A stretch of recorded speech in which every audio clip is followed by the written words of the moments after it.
એ બાળપણનો પ્રેમી અલગ હોય, મિત્રતાનો પ્રેમી અલગ, લગ્ન પછીની જે મિત્રતાની સાથે લગ્ન જીવન છે એનો પ્રેમી અલગ છે.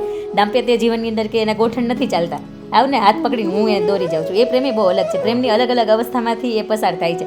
પણ જે વાસનાને જે હવસ કહી શકાય ને, એ પ્રેમનો કોઈ ભાગ જ નથી હોતો, એક ક્ષણિક ભાગ હોય છે. પણ જ્યારે આપણે પ્રેમની વાતો કરો છો, એની ઉપર અસંખ્ય પુસ્તકો, અસંખ્ય ડિક્શનરીઓ ભરાય, આટલું બધું થઈ શકે, આખી યુનિવર્સિટી છે. હા, એટલે તો કહે છે ને કે 2.5 અક્ષર પ્રેમ કા પડે જો પંડિત હોય. એટલે આની અંદરથી પસાર થવા માટે તો આંખો ભીની કરવી જ પડે. એ પછી દીકરી સ્વરૂપેનો હોય, બેન સ્વરૂપેનો હોય, પત્ની સ્વરૂપેનો કે મા સ્વરૂપેનો હોય. અને આયુષ્ય બાબતમાં હું એક સત્ય પ્રસંગ તમને હમણાં જ આ વર્ષની અંદર બનેલો, એ જાન્યુઆરી ફેબ્રુઆરીની અંદર એક લગ્ન હતા, અમારા અંગત જ હતા.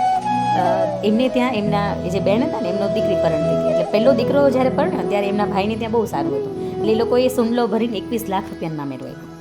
અને મેં મારી જિંદગીની અંદર આ મામેરાની રકમ અને આ જે આખો એક જે મેં ઓરા જે એની જોઈ હતી ને, બહુ અલગ. એટલે લોકોને લગ્નની વિધિ ભૂલાઈ ગઈ હતી થોડીક વાર માટે, કારણ કે ધ્યાન બધાનું ત્યાં હતું એમ કે જે 6 હુંડલા ભરીને જે સોનું આવ્યું હતું, આટલા બધા રૂપિયા તો આપણે જોયા જ હોય, પણ એ મામેરાના માધ્યમથી આવે ને એટલે વધારે જોયા.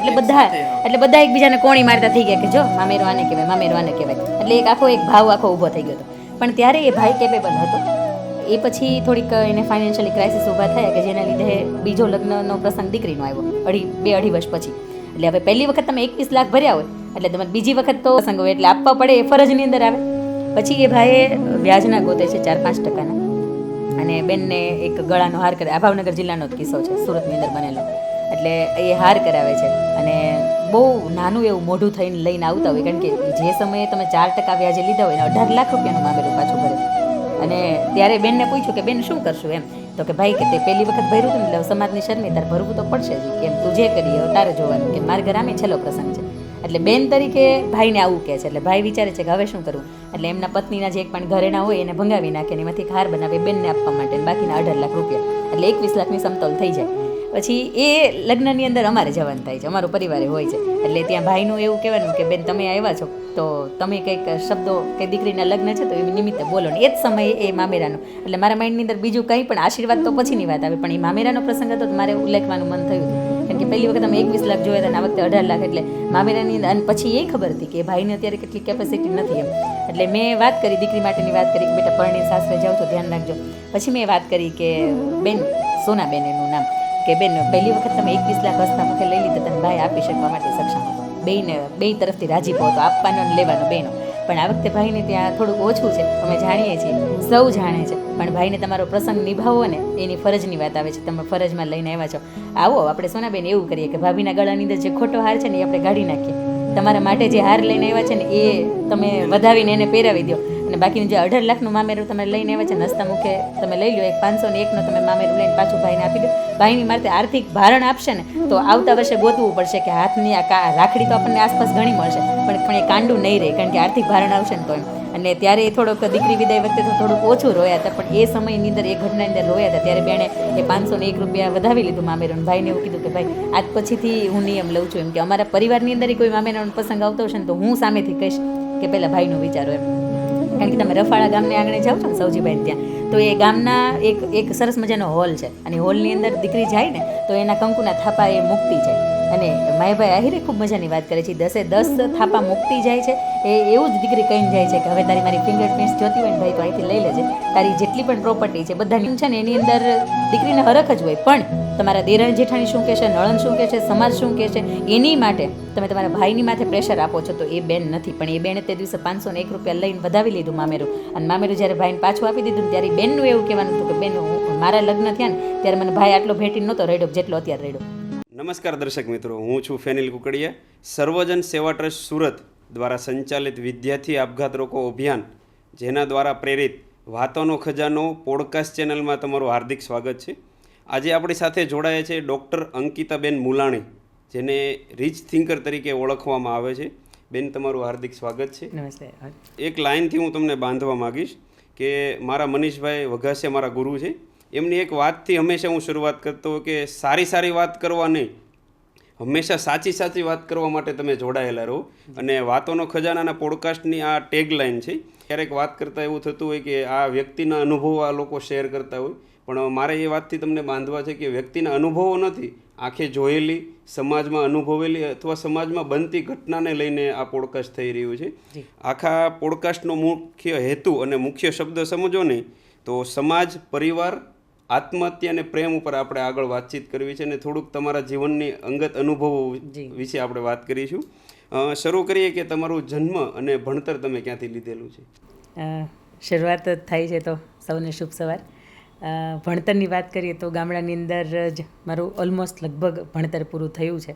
અને જન્મ એટલે ગુજરાતનું અમરેલી જિલ્લો, એનો અમરેલી જિલ્લાનું ધારગણી ગામ. એટલે એક બાજુ જઈએ ને તો રામવાળાની વાવડી આવે અને બીજી બાજુ જઈએ ને તો હીરબાઈવાળા આવે, જે ઝવેરચંદ મેઘાણીની વાર્તાઓમાં, ખજાનાઓમાં આલેખાયેલી છે. એવી અસંખ્ય જે આસપાસ પ્રકૃતિનું તત્વ મળ્યું છે, આસપાસ સંઘર્ષનું તત્વ મળ્યું છે.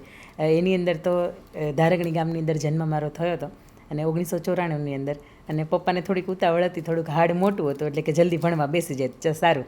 એટલે 4.25 વર્ષની હતી એટલે તારીખની અંદર થોડુંક મથામણ કરીને તે 4.25 વર્ષની અંદર હતી ત્યારે પહેલાં ધોરણની અંદર મૂકી દીધી. 1 થી 6 ધોરણ ધીરે ધીરે કરતાં ગામડાની ભાષામાં, ગામડાની શૈલીમાં, ગામડાના લોકોની વચ્ચે. અને આજે પણ એમ કહી શકાય કે સરકારી શાળાની ગામડાની શાળાઓમાં છે એટલે એની અંદર ભણતર નામનું તત્વ બહુ ઓછું છે. એટલે ત્યાં 6 વર્ષ 6ઠું ધોરણ ભણ્યા પછી પપ્પાને એવું લાગતું હતું કે અહીંયા જે પોતાનો સ્વવિકાસ થવો જોઈએ, જે ભાષાની અંદર સુધારો આવવો જોઈએ, બોડી લેંગ્વેજની અંદર કોઈ આવે છે, કોઈ જાય છે, કોઈ જગ્યાએ તમે જાઓ છો તો એટલે એવું કહી શકાય કે એની અંદર એ સુધારો લાવવા માગતા હતા. એટલે એણે સુરતની અંદર કીધું કે તમે ત્યાં જાઓ ને ત્યાં ભણો. એટલે પરિવારથી દૂર રહીને ભણવું એટલે જવાબદારીઓની સાથે 7મા ધોરણથી ભણાતું હતું, 7 થી 10 સુરતની અંદર. વળી પાછું 11મા ધોરણથી અમરેલીની અંદર મારું BBA MBA મારું ત્યાં કમ્પ્લીટ થયું. અને 10 વર્ષ પછી પપ્પાનું સ્વપ્ન હતું કે મારા નામની આગળ ડૉક્ટરેટ લાગે. એટલે એવું થયું કે એ ક્યાંક સ્વપ્ન છે એ પૂર્ણ કરીએ. એટલે એ પછી 2023ની અંદર મેં ગુજરાતી લિટરેચરની અંદર ડૉક્ટરેટ કર્યું. ખૂબ સરસ વાત છે. 10 વર્ષના વચ્ચે સમયગાળા પછી પણ તમે ડૉક્ટરી પૂરી કરી. આગળ એ વાત કરીએ કે ડૉક્ટર બનવાનો વિચાર વિસ્તૃતમાં આપ જણાવો અને રીચ થિંકરનું જે ટાઇટલ છે એ ક્યાંથી મળ્યું અથવા કયા વ્યક્તિએ તમને આપ્યું? અરે વાહ, રીચ થિંકર માટે તો કદાચ વારસદાર મારી વાંચવી પડે. વારસદાર મારું પુસ્તક એટલે પહેલું પુસ્તક છે. અને વારસદાર એટલે મારી 6ઠ્ઠી પેઢીના જે દાદા હતા અને એમના જે સત્ય સમર્પણની જે પ્રેમકથા હતી આખી, એમનાથી આવતું હતું. મારા દાદાને એક વખત બહુ નાના હતા અમે, એટલે અમે જ્યારે નવા મકાનની અંદર રહેવા આવ્યા ને ત્યારે દાદાએ એવું કીધું કે મારા માટે ભાખરી નહીં બનાવતા અને મને એક મુઠ્ઠી મારા ભાગ્યના જે ઘઉં આવતા હોય ને એ આપી દેજો, આ ચકલીઓને નાખવા આટું. એટલે મને એવું થયું કે દાદાને કોઈ ભાખરી બનાવવાની તો ના નથી પાડી, તો આવું કેમ થયું એમ. એટલે એક મુઠ્ઠી જે ચોખા કે જે ચણ કે જે આપવાનું હતું તો મેં પૂછ્યું કે દાદા મમ્મીએ ના પાડી છે તમને? એટલે દાદા કહે છે કે ના નથી પાડી. મેં તો શા માટે તમે એક ભાખરી તમારી છોડો છો ને એની જગ્યાએ એક મુઠ્ઠી તમે ચકલાઓને નાખવાનું કહો છો? ત્યારે દાદાએ ખૂબ સરસ વાત કરી હતી કે જ્યારે તમે ભૂખ્યા રહ્યો છો અને જે ભૂખ્યા લોકો છે એને તમે કંઈક આપો છો ને ત્યારે એ સેવાનો મતલબ કંઈક થાય છે. એટલે ત્યારથી આ માઇન્ડની અંદર કન્સેપ્ટ છે એ બહુ સરસ રીતે બ્લિંક થયો હતો. એટલે રીચ થિંકર આ શબ્દનો એવો જ મતલબ કંઈક થાય કે આપણે એમ કહીએ ને કે ઓપ્ટિમિસ્ટિક, પોઝિટિવ એટીટ્યૂડની સાથે તમે હજારો કાદવની ભરેલી જે નદીઓ હોય ને એની અંદર તમે એક કમળ ખીલતું દેખાવ છો તો તમારી માનસિકતા એ કાદવ ઉપર નથી જતી, એ કમળ ઉપર જ જાય છે. એટલે આ રીચ થિંકર એટલે કોઈ પણ પરિસ્થિતિ, કોઈ પણ સિચ્યુએશન, કોઈ પણ ઘટનાની સામે જે તમે એક સારું ઊંચા વિચારોની સાથે જે તમે વિચારી શકો છો, આ રીચ થિંકર કહી શકાય. અને જે તમે ડૉક્ટરેટની વાત કરી તો મારા ફાધર પોતે BSc એગ્રીટેક છે અને એમની એક ઈચ્છા રહી ગયેલી કે મારા સંતાનો ડૉક્ટર બને. એટલે ભાઈ થોડુંક ભણવામાં ઓછો હતો, પાછળ હતો થોડો, એટલે એણે મારી અંદર સ્વપ્ન જોયું. પણ હું સાયન્સની સ્ટુડન્ટ જ નહીં, કોમર્સ ને આર્ટ્સની અંદર ચાલી આપણે એવા વિદ્યાર્થીઓ. એટલે ત્યારે જ્યારે ભણવાનું પૂરું થયું તો છતાંય અંદરથી એને ક્યાંક અંદરથી એવું હતું કે મારા પરિવારની અંદરથી કોઈ ડૉક્ટર ન બની શક્યું. અને લગ્ન 10 વર્ષ પછી મને એવો વિચાર આવે કે ડૉક્ટરેટ તો 2 રીતે થઈ શકાય. એક તમે PhD ડૉક્ટરેટ કરો છો તો ને એક તમે બાયોલોજિકલ ડૉક્ટરેટ થાવ છો તો આવો ને કંઈક PhDની અંદર ઝંપલાવીએ. પપ્પાને તો ડૉક્ટર આગળ DR લાગે એનાથી મતલબ છે ને. હા, એટલે એની અંદર મેં સાહિત્યમાં કર્યું. અને પછી જ્યારે મેં ભેટ કરી હતી ત્યારે અંદરથી એને એવું થયું હતું કે બસ જિંદગી જીવી લીધી એમ, કારણ કે આ એનો પોતાનો એક સ્વપ્ન હતું. ખૂબ સરસ વાત છે. તમે એક અભિયાન સાથે જોડાયેલા છો, હું છું વીરાંગના. જી, એમની માહિતી આપ અમારી સાથે શેર કરો. ખૂબ મજાની વાત કરી. અમે જ્યારે ખોડલધામ ગયા હતા ને ત્યારે ખોડલધામની અંદર 6 માર્ચે મારો એક કાર્યક્રમ હતો. એટલે ત્યાં ખોડલધામના કાગવડ માના શરણે અમે એક લેટર ધર્યો હતો. લેટરની અંદર હું છું વીરાંગના અભિયાન એટલે આત્મહત્યા કોઈ પણ સંજોગોમાં નહીં કરું. કારણ કે સ્ત્રીને શાસ્ત્રોની અંદર કે કોઈ પણ તમે ભાગવદ્ ગીતા છે, રામાયણ કે મહાભારત ઉઠાવો ને તો એની અંદર શક્તિ કંઈ છે, અને શક્તિ થઈને એ હારે થાકે તો એ ન થાય, ક્યાંક એ જીતે ક્યાંક એ જજુમે, અને પોતાના અસ્તિત્વને ટકાવી રાખવા માટે ખૂબ પ્રયત્નો કરે કે જેના લીધે એને તો એનું આખું છે એ ઉજળું બને, પણ એને જોઈને સમાજ કે દુનિયાને પણ નવી પ્રેરણા મળે. એટલા માટે સ્ત્રી એટલે ઘરનો મુખ્ય આધાર કહી શકાય. એક પુરુષ વગરનું ઘર હોય ને તો હજી એ તેટલું બધું નોંધારું ન લાગે, પણ એક સ્ત્રી વગરનું ઘર હોય ને તો એ રીતસરનું દેખાય આવે, કારણ કે ઘરની અંદર શિસ્ત કોને કહેવાય, ઘરની અંદર બધી અસ્તવ્યસ્ત વસ્તુ પડી હોય ત્યાંથી ખબર પડી જતી હોય. એટલે એ સ્ત્રી કોઈ પણ સંજોગોમાં હારે નહીં, થાકે નહીં, કે એ જીવે, એ જજુમીને પણ જીવે, અને છેલ્લે એને જીવવા માટેનું કોઈ કારણ ન બચે ને તો એ સમાજ માટે કે કોઈ નિરાધાર લોકો માટે જીવે, કે જેના લીધે આ રાષ્ટ્ર એનું ગર્વભેર નામ લઈ શકે. આ ઉદ્દેશની સાથે કદાચ એક દરેક વ્યક્તિના જીવનની અંદર, તમારી પણ વાત મેં પુસ્તક વાંચ્યું અંદર લખ્યું છે કે એક માણસના જીવનની અંદર 6 વખત તો એને આપઘાતનો વિચાર આવે જ. એટલે કોઈ પણ સક્ષમ વ્યક્તિ હોય ને, કદાચ એમાં તમે કે હું આવતા હોય, જે તે સમયે આપણને એવું થતું હોય કે આપણે નથી જીવવું, પણ જો આપણને એ સમયે થયું હોય, પણ આપણી માનસિકતા એટલી સારી હોય, હકારાત્મક હોય, આપણે એમાંથી પસાર થઈ શકીએ. પણ ઘણા બધા એવા બહેનો છે કે જેની પાસે એજ્યુકેશન છે, અથવા તો એજ્યુકેશન નથી, અથવા તો આસપાસનો વિસ્તાર એવો નથી કે જ્યાં એ ખીલી શકે, ખુલી શકે. તો આવા સંજોગોની અંદર, અથવા તો એની સાથે જે જોડાયેલા અંગત લોકો છે એમના તરફથી જ્યારે એને દુઃખ મળે છે ત્યારે સ્ત્રી વિચારતી હોય કે મારે નથી જીવવું. પણ ગર્વની વાત એ છે કે એ જ્યારે અમે ધર્યું માતાજીના શરણોની અંદર, અને મેં વાત કરી કે માતાજીને ઇનડાયરેક્ટ રીતે કે માતાજી આની અંદર સહકાર આપજો, અને જેટલા બહેનોને આવી જરૂરિયાત છે, અથવા તો જેટલા સ્થળ ઉપર આ કિસ્સા વધારે બને છે, એવા સ્થળ ઉપર અમે નિસ્વાર્થ ભાવે જઈ શકીએ અને આ અભિયાન છે એની અંદર એ બહેનોને જોડી શકીએ. તો 6 માર્ચ 2023થી લઈને આ ડિસેમ્બર હમણાં 2024ની પૂર્ણાહુતિ થશે ત્યાં સુધીમાં અમે 1,62,000 જેવા બહેનોને અમે સામૂહિક મંચ ઉપરથી શપથ લેવડાવી છે. શું વાત છે જી. અને આની અંદરથી 1500થી વધારે બહેનો એવા છે કે જેનો રાત્રે 3 વાગે પણ કોલ આવ્યો છે, અને મેં નિસ્વાર્થ ભાવે 1.5-2 કલાક પણ એ ફોન ચાલ્યો છે, અને અમે એને દિલથી જીવવા માટેનો એક નોંધારો, એક હાશકારો આપી શક્યા છીએ. એટલે એનો આનંદ છે. અને આ વાતની નોંધ ભારત સરકારે લીધી છે કે જેના બદલામાં રાષ્ટ્રીય અટલ પુરસ્કાર છે એ એનાયત થયો છે. પણ હું એવું જ માનું છું એ પુરસ્કાર કરતાંય તે એ જે 1500 બહેનો અને 1 લાખ ઉપરનો જે આંકડો છે એના જીવનની અંદર જીવવા માટેની અમે ક્ષણ ભેગા કરી શક્યા, કે જીવવા માટેનું કોઈ તત્વ છે અમે રોપી શક્યા, એનો આનંદ છે. એમ લાગે છે કે ભગવાને આ જે મનુષ્ય દેહ આપ્યો છે ને એ વસૂલ છે. 1500 સ્ત્રી એટલે કે 1500 ઘર થયા ને. જી. એટલા વ્યક્તિઓને, પરિવારને તમે બચાવી લીધો છે. કેમ કે એક વ્યક્તિ સાથે ઓછામાં ઓછા 3 થી 4 વ્યક્તિ જોડાયેલા હોય, અને 4 વ્યક્તિની સાથે બંને પરિવાર જોડાયેલા હોય, સ્ત્રીના મમ્મી પપ્પા અને સ્ત્રીના સાસુ સસરા. જ્યારે આ અભિયાન અંતર્ગત 1500 સાથે 3000 પરિવાર, 1500 સ્ત્રીના અને 1500 એના સસરાના, આ 3000 પરિવાર બચી ગયા છે. એ ખૂબ ગર્વની વાત છે. સફળ લેખક અને સ્પીકર બનવા પાછળનો કોનો સપોર્ટ અને સહયોગ રહ્યો છે? સફળ તો કદાચ દુનિયાના શીર્ષકમાં આવતું હશે. હજી અમને એવું લાગે છે કે અમે જેટલું લખીએ છીએ, જેવું લખીએ છીએ એવું ઓછું છે, કારણ કે દુનિયાનું આજ સુધીમાં જેટલું છે ને ફેનિલભાઈ, એ લખાયેલું જ છે, ક્યાંક ને ક્યાંક બોલાયેલું જ છે, પણ છતાં એને ક્યાંક થોડુંક મઠારીને આપણે આપવાનો પ્રયાસ કરીએ છીએ. પણ લેખક એટલે એવું કહી શકાય કે જેમ બાળકને જન્મ આપે અને અંદરથી એક પ્રસવની પીડા થતી હોય, એમ લેખકના કોઈ પણ દુનિયાના કોઈ પણ વ્યક્તિની અંદરથી આ એક પીડા થતી હોય, અને આ શબ્દોની પીડા હોય, અને એને જ્યારે કોઈ વ્યક્તિના ખભા ઉપર કે કોઈ વ્યક્તિની સાથે જાહેર કરે છે ને તો એક એને ડર હોય છે કે એ જાહેર કર્યા પછીનું પરિણામ બરોબર નહીં આવે. એટલે એ વ્યક્તિ કાગળ અને કલમને બહુ પોતાના બેસ્ટ ફ્રેન્ડ્સ બનાવતી હોય છે, અને અડધી રાત્રે 2 વાગે એને ઊંઘ નથી આવતી તો એ શું કરે? સોશિયલ મીડિયાની અંદર જોવે કે પોતે ન્યૂઝપેપર વાંચે, બુક્સ વાંચે, પણ એની કરતાં પોતાની અંદર જે રહેલું મનોમંથન છે કે જેને સુવાઈ નથી દેતું કોઈ પણ વિષય ઉપર, તો એને એ કાગળ ઉપર ઉતારે છે ને તો એ અંદરથી હાશકારો થાય છે, અંદરથી એવું લાગે છે કે કંઈક હળવા થઈ ગયા. એટલે આ જે સફળ લેખકની તો કેટેગરી પછી જ કહી શકાય, પણ એક લેખક, હું તો હંમેશા એવું કહું છું કે જેમ શિક્ષક છે ને એ આજીવન શિક્ષક જ રહે છે. એ આદર્શ કે એ શિક્ષકોને ટાઇટલ તો દુનિયા આપે છે, એ હંમેશા રોજ નવું શીખતો હોય તો શીખવાડી શકે. જેમ આ અંદરથી એક મનોમંથન રોજ નવા સબ્જેક્ટ ઉપર, નવા વિષયો ઉપર થતું હોય, નવી પરિસ્થિતિ ઉપર, એટલે એ આલેખાતું હોય છે. એ તમે કીધું એમ કે જ્યારે એનું દુઃખ દર્દ છલકાય ને તો એ શબ્દરૂપી બહાર આવે છે, અને એ શબ્દરૂપી લેખકમાં અથવા એક પુસ્તક રૂપે લોકો સુધી પહોંચતો ને એમાંથી પ્રેરણા લઈને લોકો ઘણા જીવતા હોય. આગળ એ વાત કરીએ આપણે, જેમ સિક્કાની 2 બાજુ હોય ને એ રીતે હું તમને વાત કરવા માગીશ કે જ્યારે દીકરા અને દીકરીના સંસ્કારની વાત આવે ત્યારે આપ બંને જણ એટલે દીકરી અને દીકરા વિશે આપ શું કહેશો? એમ કહેવાય ને કે દીકરી દોરે ત્યાં જાય, તો દીકરો પણ જ્યારે તમે દોરો છો અથવા કહો છો તો એ પ્રમાણે કરવો જોઈએ. ત્યારે આપ શું કહેશો દીકરા વિશે અને દીકરી વિશે? આપની વાત બહુ સાચી છે. હું હંમેશા મારા જેવું સેમિનાર હોય ને તો એના માધ્યમથી એવું કહું છું કે માત્ર કન્યા કેળવણીથી કાંઈ નહીં થાય. તમારે કુમારોને પણ કેળવવા પડશે. કારણ કે જો દીકરીના તમે એવું શીખવાડતા હોય કે બેટા હવે તમે 10-12 વર્ષના થયા, કોઈની સાથે બોલવામાં તમારી આ સભ્યતા હોવી જોઈએ, તમે પહેરો છો, ઓઢો છો, કોઈ ક્યાંય પણ જાઓ છો તો તમારી મને બધી જ ખબર હોવી જોઈએ. તો જેના ઘરે એક દીકરા છે ને એવું કહે છે ને કે ભગવાને મને ઘણું આપ્યું છે. એટલે આ લોકોને તો ખાસ મારે ટકોર કરીને કહેવું છે કે દીકરા 10 વાગે રાત્રે આવે છે ને તો પૂછવાનું રાખો કે ક્યાંથી આવે છે. દીકરાના પહેરવેશની અંદર, એના વાણી વર્તનની અંદર, એની બેગે ક્યારેક ચેક કરવાની રાખો. ભલે ને કોલેજમાં જતો હોય શું થઈ ગયો, પણ ક્યારેક એની બેગ ચેક કરો. મા બાપ તરીકે તમારી ફરજમાં આવે છે.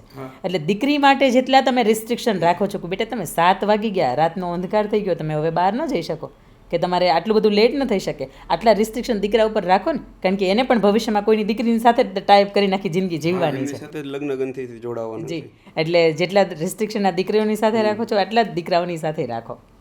ખૂબ સરસ વાત છે. હંમેશા હું કહેતો, આજે એટલા અમે સામાજિક કાર્ય સાથે જોડાયેલું, તેમ છતાં 12 વાગે ત્યારે મારા મમ્મીનો ફોન આવતો હોય, પપ્પાનો ફોન આવી જતો હોય.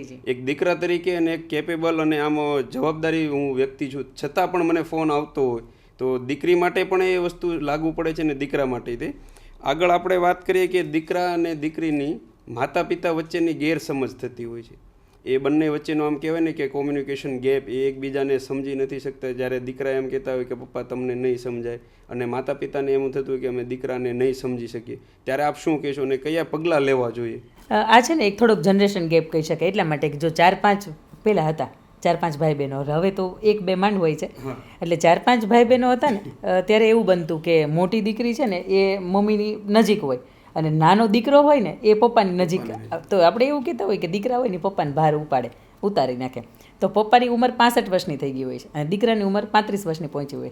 એટલે આ જે જનરેશન ગેપ છે ને એ બહુ અઘરો હોય છે. કારણ કે પહેલાંના મા બાપ એવું વિચારતા કે 20 મિનિટ ચાલવું પડે ને તો ચાલી દેવાય, 10 રૂપિયા રિક્ષા ભાડું ન દેવાય. અને અત્યારના લોકો એવું વિચારે છે કે 5 મિનિટની અંદર જો પહોંચી શકાતું હોય તો 10 રૂપિયા દઈ દેવાના એમ. એટલે આ ગેપ છે ને એ ક્યારેય બુરાવાનો જ નથી.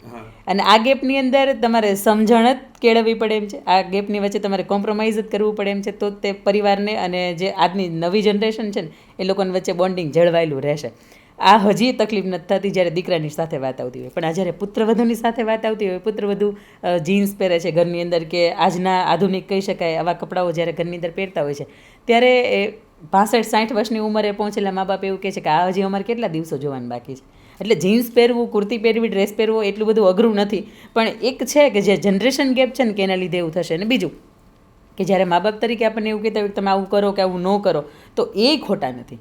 ઘણી વખત મારી એક સરસ મૂવી છે એના માટે 3-1 મિનિટનું મારું અભણ વાર્તા છે, અભણ માં. એટલે મા બાપ આપણી માટે કેટલા કોમ્પ્રોમાઇઝ કરતા હોય ને એનો તો આપણે સરવાળો કરી જ ન શકીએ. કારણ કે આપણને મોટા કર્યા, પહેલાં તો એક આપણને જન્મ આપ્યો ને એ જ એનો સૌથી મોટો ઉપકાર છે. એટલે આ સૌથી મોટી એણે ગિફ્ટ આપણને આપી દીધી છે. એટલે હવે જે કંઈ પણ કરવાનું છે ને તમારે પોતાના દમ ઉપર કરવાનું છે. એટલે મા બાપ જ્યાં સુધી એની હયાતી છે ત્યાં સુધી એક પણ શબ્દ, એક પણ વખત આપણે ઉલ્લેખીએ નહીં કે મા તું અભણ છો, તને કંઈ ખબર નથી પડતી, તું કંઈ બોલમાં. પણ એક વખત એને પૂછો ને. બની શકે કે તમારા 10 નિર્ણયની અંદર 9 સાચા પડે, એક ખોટો હોય તો એકની અંદર એ રીતે આપણને સરસ રીતે સાથ આપી શકે. એના અનુભવ પ્રમાણે આપણને. કારણ કે મા બાપે જ્યારે આપણને ખાતા, બોલતા, બેઠતા, ઉઠતા, સૂતા બધું શીખવાડ્યું ને ત્યારે તમે દુનિયાની પ્રમાણ નથી ચાલ્યા, ત્યારે એ એની રીતે ચાલ્યા છે. એટલે આપણું જેટલો પણ ઉછેર કર્યો છે એણે એના સંસ્કારોની સાથે જ કર્યો છે. એટલે ક્યારેક એને તે પ્રાધાન્ય આપો કે માં તું શું ઈચ્છે છે, પપ્પા તમે શું ઈચ્છો છો, ઘરે શ્રીમતનો પ્રસંગ છે તો તમે કેવી રીતે ઈચ્છો છો, કેવી રીતે થાય. એટલે આ બધાનું તમે જ્યારે મંતવ્ય લેતા હોય ને ત્યારે મા બાપને એવું લાગે છે કે નહીં મારા છોકરા અમને પૂછે છે. બાકી મા બાપ એવું જ કહે છે કે સવારે જાય છે, સાંજે આવે છે, અમને કોઈ કંઈ પૂછતું નથી, 3 ટાઈમ ખાવા મળે છે, આનાથી વિશેષ અમારી વૃદ્ધાવસ્થા હવે નથી. એમને પણ કંઈક લાગણી હોય કે એમને કોઈ પૂછે અથવા જાણે. મનીષભાઈના ઘણા સેમિનારનો હું સાક્ષી રહ્યો છું. એમાં મનીષભાઈની સાથે મેં પણ અનુભવેલું છે કે 60, 70 કે 80 વર્ષના દાદા હોય ત્યારે દાદા શેર કરતા, વાત રજૂ કરતા હોય કે ફેમિલી ડૉક્ટર સિવાય આ હાથને કોઈ અડતું નથી. સાચી વાત. તમે પણ સાંભળેલું હશે. ત્યારે એ અંદરથી લાગે આવે કે આપણો સમાજ અને આપણે કઈ જગ્યાએ આપણે વચ્ચે રહીએ, કયા કોમ્યુનિટીની વચ્ચે રહીએ છીએ. ત્યારે આપ શું કહેશો કે વૃદ્ધ વડીલો વચ્ચે અને એમના દીકરાઓ વચ્ચે ઘણો અંતર ફેરફાર થઈ રહ્યો છે, પણ એમની લાગણી સમજતા નથી. નાની એક વાત કહીશ. એક જગ્યાએથી હું જઈ રહ્યો હતો, એક દાદાએ મને લિફ્ટ માંગી. મને કે બેસાડતો જા ને બેટા. મેં બેસાડ્યો અને મને એટલું કીધું કે ઘરે એટલી બધી ગાડીઓ પડી છે. સત્ય હકીકત વાત છે, ઘરે એટલી બધી ગાડીઓ પડી છે પણ કોઈ મૂકવા આવવા માટે રાજી નથી. મેં એમને 50 થી 100 મીટર દૂર જ ઉતાર્યા છે, પણ એમણે ખાલી એટલું જ કીધું કે તારું ભલું થાય. એ ત્યારે લાગી આવે છે કે હું જે કંઈ કામ કરું છું તો આપણે કંઈ કરવાનું છે, એ અંતરકરણથી કરવું જોઈએ. મા બાપ વિશે મારે એટલું જ કહેવું, જ્યારે તમે તમારું સંતાન હોય ને એને તમે ઓવર પ્રોટેક્ટ કરો છો, એને કમ્ફર્ટ ઝોનની અંદર રાખો છો, એને કશું જ ન થાય આવું તમે વિચારો છો, તો એ મા બાપ છે જેના માટે આપણે સંતાનો હતા. જેમ આપણે એક મા બાપ તરીકે આપણે સંતાનો માટે આપણા પેટની અંદર બળતરા થાય છે, તો એ આપણા મા બાપ છે. અને મારી ઘરે મારા 72 વર્ષના મારા ફઈજી સાસુ છે કે જે તે સમયની અંદર એમને કોઈ તકલીફ થઈ હતી, મારા સસરાના મેરેજ થયા એ પહેલાંના મારા સાથે છે. એટલે એના લીધે જ્યારે અમારા ભાઈઓના જોણ બાબતની વાત આવતી હતી ને ત્યારે તે ઘણા લોકો ના પડતા હતા મા બાપ કે એની સેવા આવશે ને તો મારી દીકરી નહીં કરે. અને અમારા મા બાપ ઉપર અમે એટલો ગર્વ લઈ શકીએ કે ભાઈ એ પાત્રને જોઈને અમને અમારા ઘરની અંદર આપ્યા છે. એટલે જ્યારે પણ આજે એની 72 વર્ષની ઉંમર થઈ ને તો અમારી ઘરે 3 સંતાનો માટે 3 નાની દીકરીઓ છે, એના માટે આઈસ્ક્રીમ આવે ને તો એ બા છે ને એમના માટે આવે. દીકરીઓ રાત્રે 10 વાગે ખાય ને તો એ બાને અમે ઉઠાડી બટ તમે 10 વાગે ખાઓ. એક એવો સમય આવે કે જ્યારે એમનો જન્મદિવસ આજે અમને યાદ નથી પણ 1 જૂન એટલે સામૂહિક વડીલ વંદનાનો એ દિવસ આવતો હોય તો ત્યારે અમે અમારા તરફથી કંઈક નાની ગિફ્ટ આપીએ, એમને કેક આપીએ, એમના માટે એમને કોઈ પણ 5, 10, 25 રૂપિયા આપીને જતું હોય તો એના માટે અમે પર્સ લાવીને દઈએ. એટલે આના લીધે છે ને એને એવું થાય છે કે નહીં અમને સાચવે છે. અને અમારી ઘરે કોઈ પણ આવે એ થોડાક મેન્ટલી ડિસ્ટર્બ છે, 80% એનું મગજ કામ નથી કરતું. અમારી ઘરે કોઈ પણ વ્યક્તિ આવે ને કોઈ પણ વ્યક્તિને એવું કહે કે હવે તમારા કાનની કડી તો હવે આપી દો, એમ તમારી ઉંમર થઈ ગઈ હવે તમારે ક્યાં આપવાની, તો કે નહીં એ મારી 2 દીકરાની વહુ છે ને મારે એને આપવાની છે, મારે 2 દીકરા નથી આપી કે એને આપવી છે, કારણ કે એ બધું જ મારું કરે છે. એટલે મા બાપ તરીકે અહીંયા છાતી ઉપર રાજીપો ત્યારે થતો હોય કે તમે એની નાની નાની વસ્તુમાં ધ્યાન આપો. તમે 30-35 હજાર રૂપિયા કમાતા હોય છો તો તમે એક મહિનાના અંતે તમારા મમ્મી કે પપ્પાના ફોનની અંદર બેલેન્સ કદાચ 300-400 રૂપિયાનું થાય મહિને, વધીને 500-600 રૂપિયાનું થાય. આટલું તમે તમારા તરફથી કરી આપો ને તો એને આજીવન યાદ રહે છે કે નહીં મારું બેલેન્સ તો કે એ જ જોવે છે, મારા કપડાનું સિલાઈ તો કે એ જ જોવે છે. આવો ને દાદા કે તમારે આપણે બે સાથે જઈએ, તમારા ટેલરની અંદર આપણે બે જઈને નાખી આવીએ, કેટલો ફેર પડી જાય છે? કાંઈ ફેર નથી પડી જતો. દિવસની જેમ તમે તમારા પોતાના માટે સમયનો કલાક આપો છો એમ 30 મિનિટ વડીલો માટે આપતા થઈ જાવ ને તો આરામથી એ જનરેશન ગેપ છે ને એને આપણે ઘટાડી શકીએ. એટલે શું તમારા મત અને અનુભવ પ્રમાણે આપ શું કહેશો દોસ્તી વિશે, મિત્રતા વિશે? આના માટે તો કદાચ હું બોલવામાં એટલા માટે પાછી પડું છું કે કોલેજ લાઈફ મારી બહુ સારી હતી, હોસ્ટેલ લાઈફ, પણ એક પણ મિત્ર મારા નથી, એ પુરુષમાં હોય કે સ્ત્રીમાં હોય.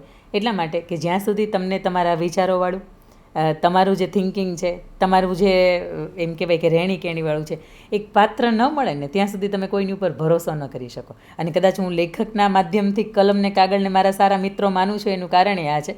અને દોસ્તી માટે જો કોઈ વ્યક્તિ ઉપર જવું હોય તો દોસ્ત સાચો એને જ કહી શકાય કે એ તમારો પોતાનો સ્વાર્થ નથી જોતો, તમારું સારું શેમાં થાય, તમારું સાચું શું છે અને તમારો રાજીપો શેમાં છે એને જ તે સપોર્ટ કરે. બાકી કદાચ અત્યારે તમે પાનના ગલ્લે ઉપર જાઓ, એક પિચકારી મારે ને 3 બીજા ન ખાતા હોય એ તેને જોઈને પિચકારી મારતા થઈ જાય તો આ મિત્રતા નથી. એ સિગારેટ ફૂંકતા એની સાથે થઈ જાય તો આ મિત્રતા નથી. મિત્ર તો એવો હોવો જોઈએ દોસ્ત કે જ્યાં સુધી તું તારે સિગારેટ ન છોડ ને ત્યાં સુધી હું 3 ટાઈમ જમું નહીં.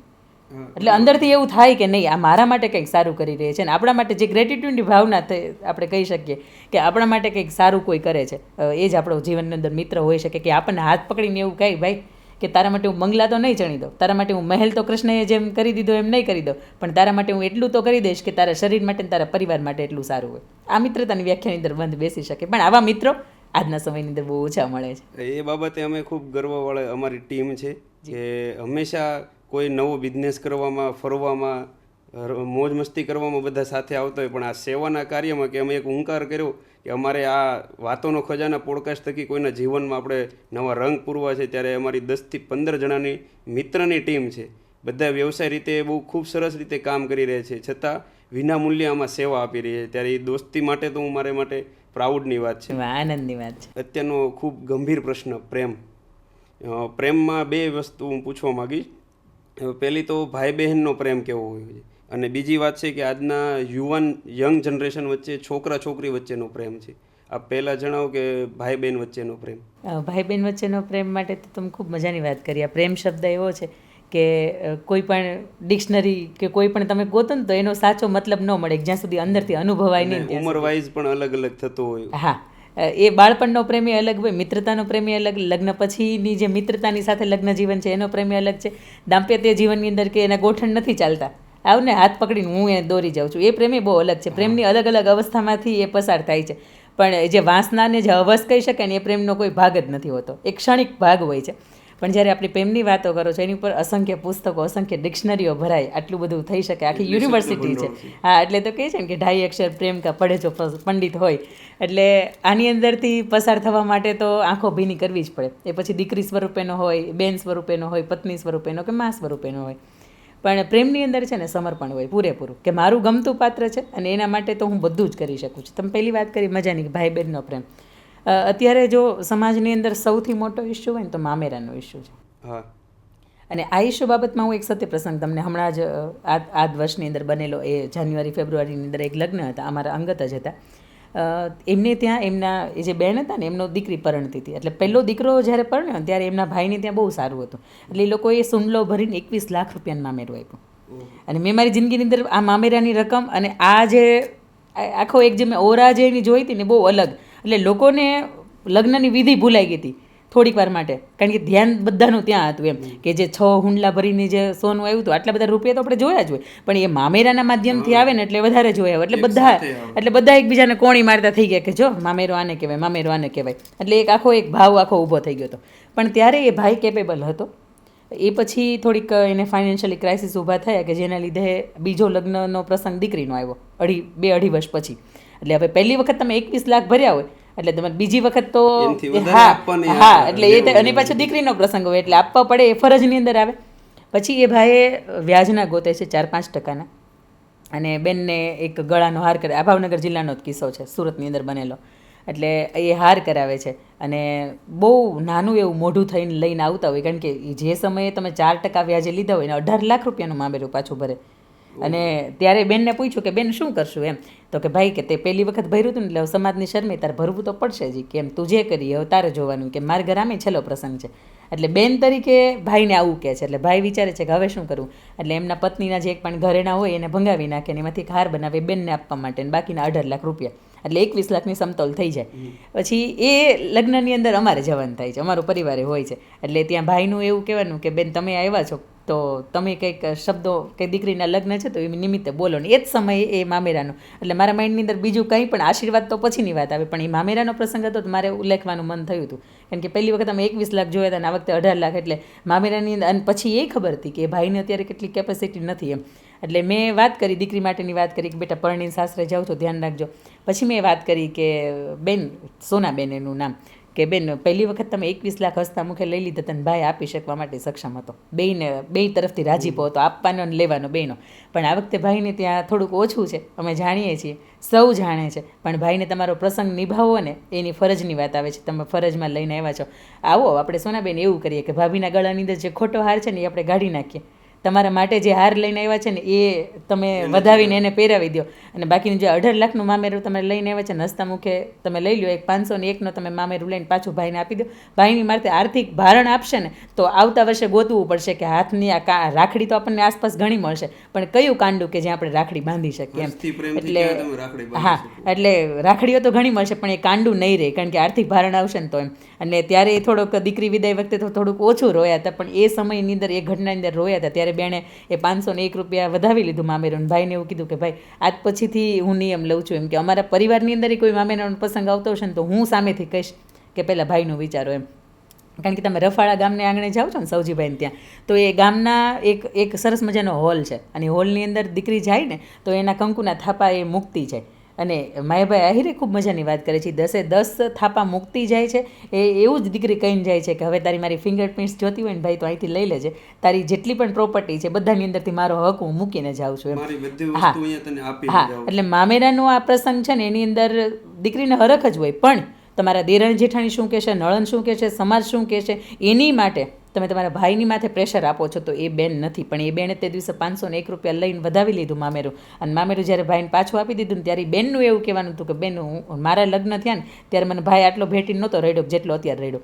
આખી જિંદગીની અંદર ભાભીની સાથે આટલી આત્મીયતા નહોતી બંધાણી જેટલી અત્યારે બંધાણી એમ. એટલે બેન એના તરફથી પોતાને સારું હોય ને થોડુંક છોડી શકે તો આનંદની વાત છે. આ સાચો ભાઈ ને બેનનો પ્રેમ છે. બાકી તો ઘણા બધા આવા પ્રસંગો થાય છે જેના લીધે વર્ષોથી બોલતા પણ નથી, ભાઈ બહેનો નથી બોલતા.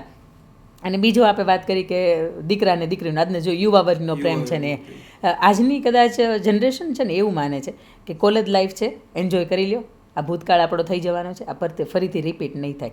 પણ મેં ઘણા એવાય જોયા છે કે જેની અંદર એ છોકરો અને છોકરી ખૂબ સારી રીતે જીવ્યા હોય, કોઈ કારણોસર પછી બેને બ્રેકઅપ થઈ જાય છે, પછી જ્યારે એ જોણ બાબત ગોઠવાને આવે ને ત્યારે એ જ છોકરો એના જીવનની અંદર ફરીથી આવે છે.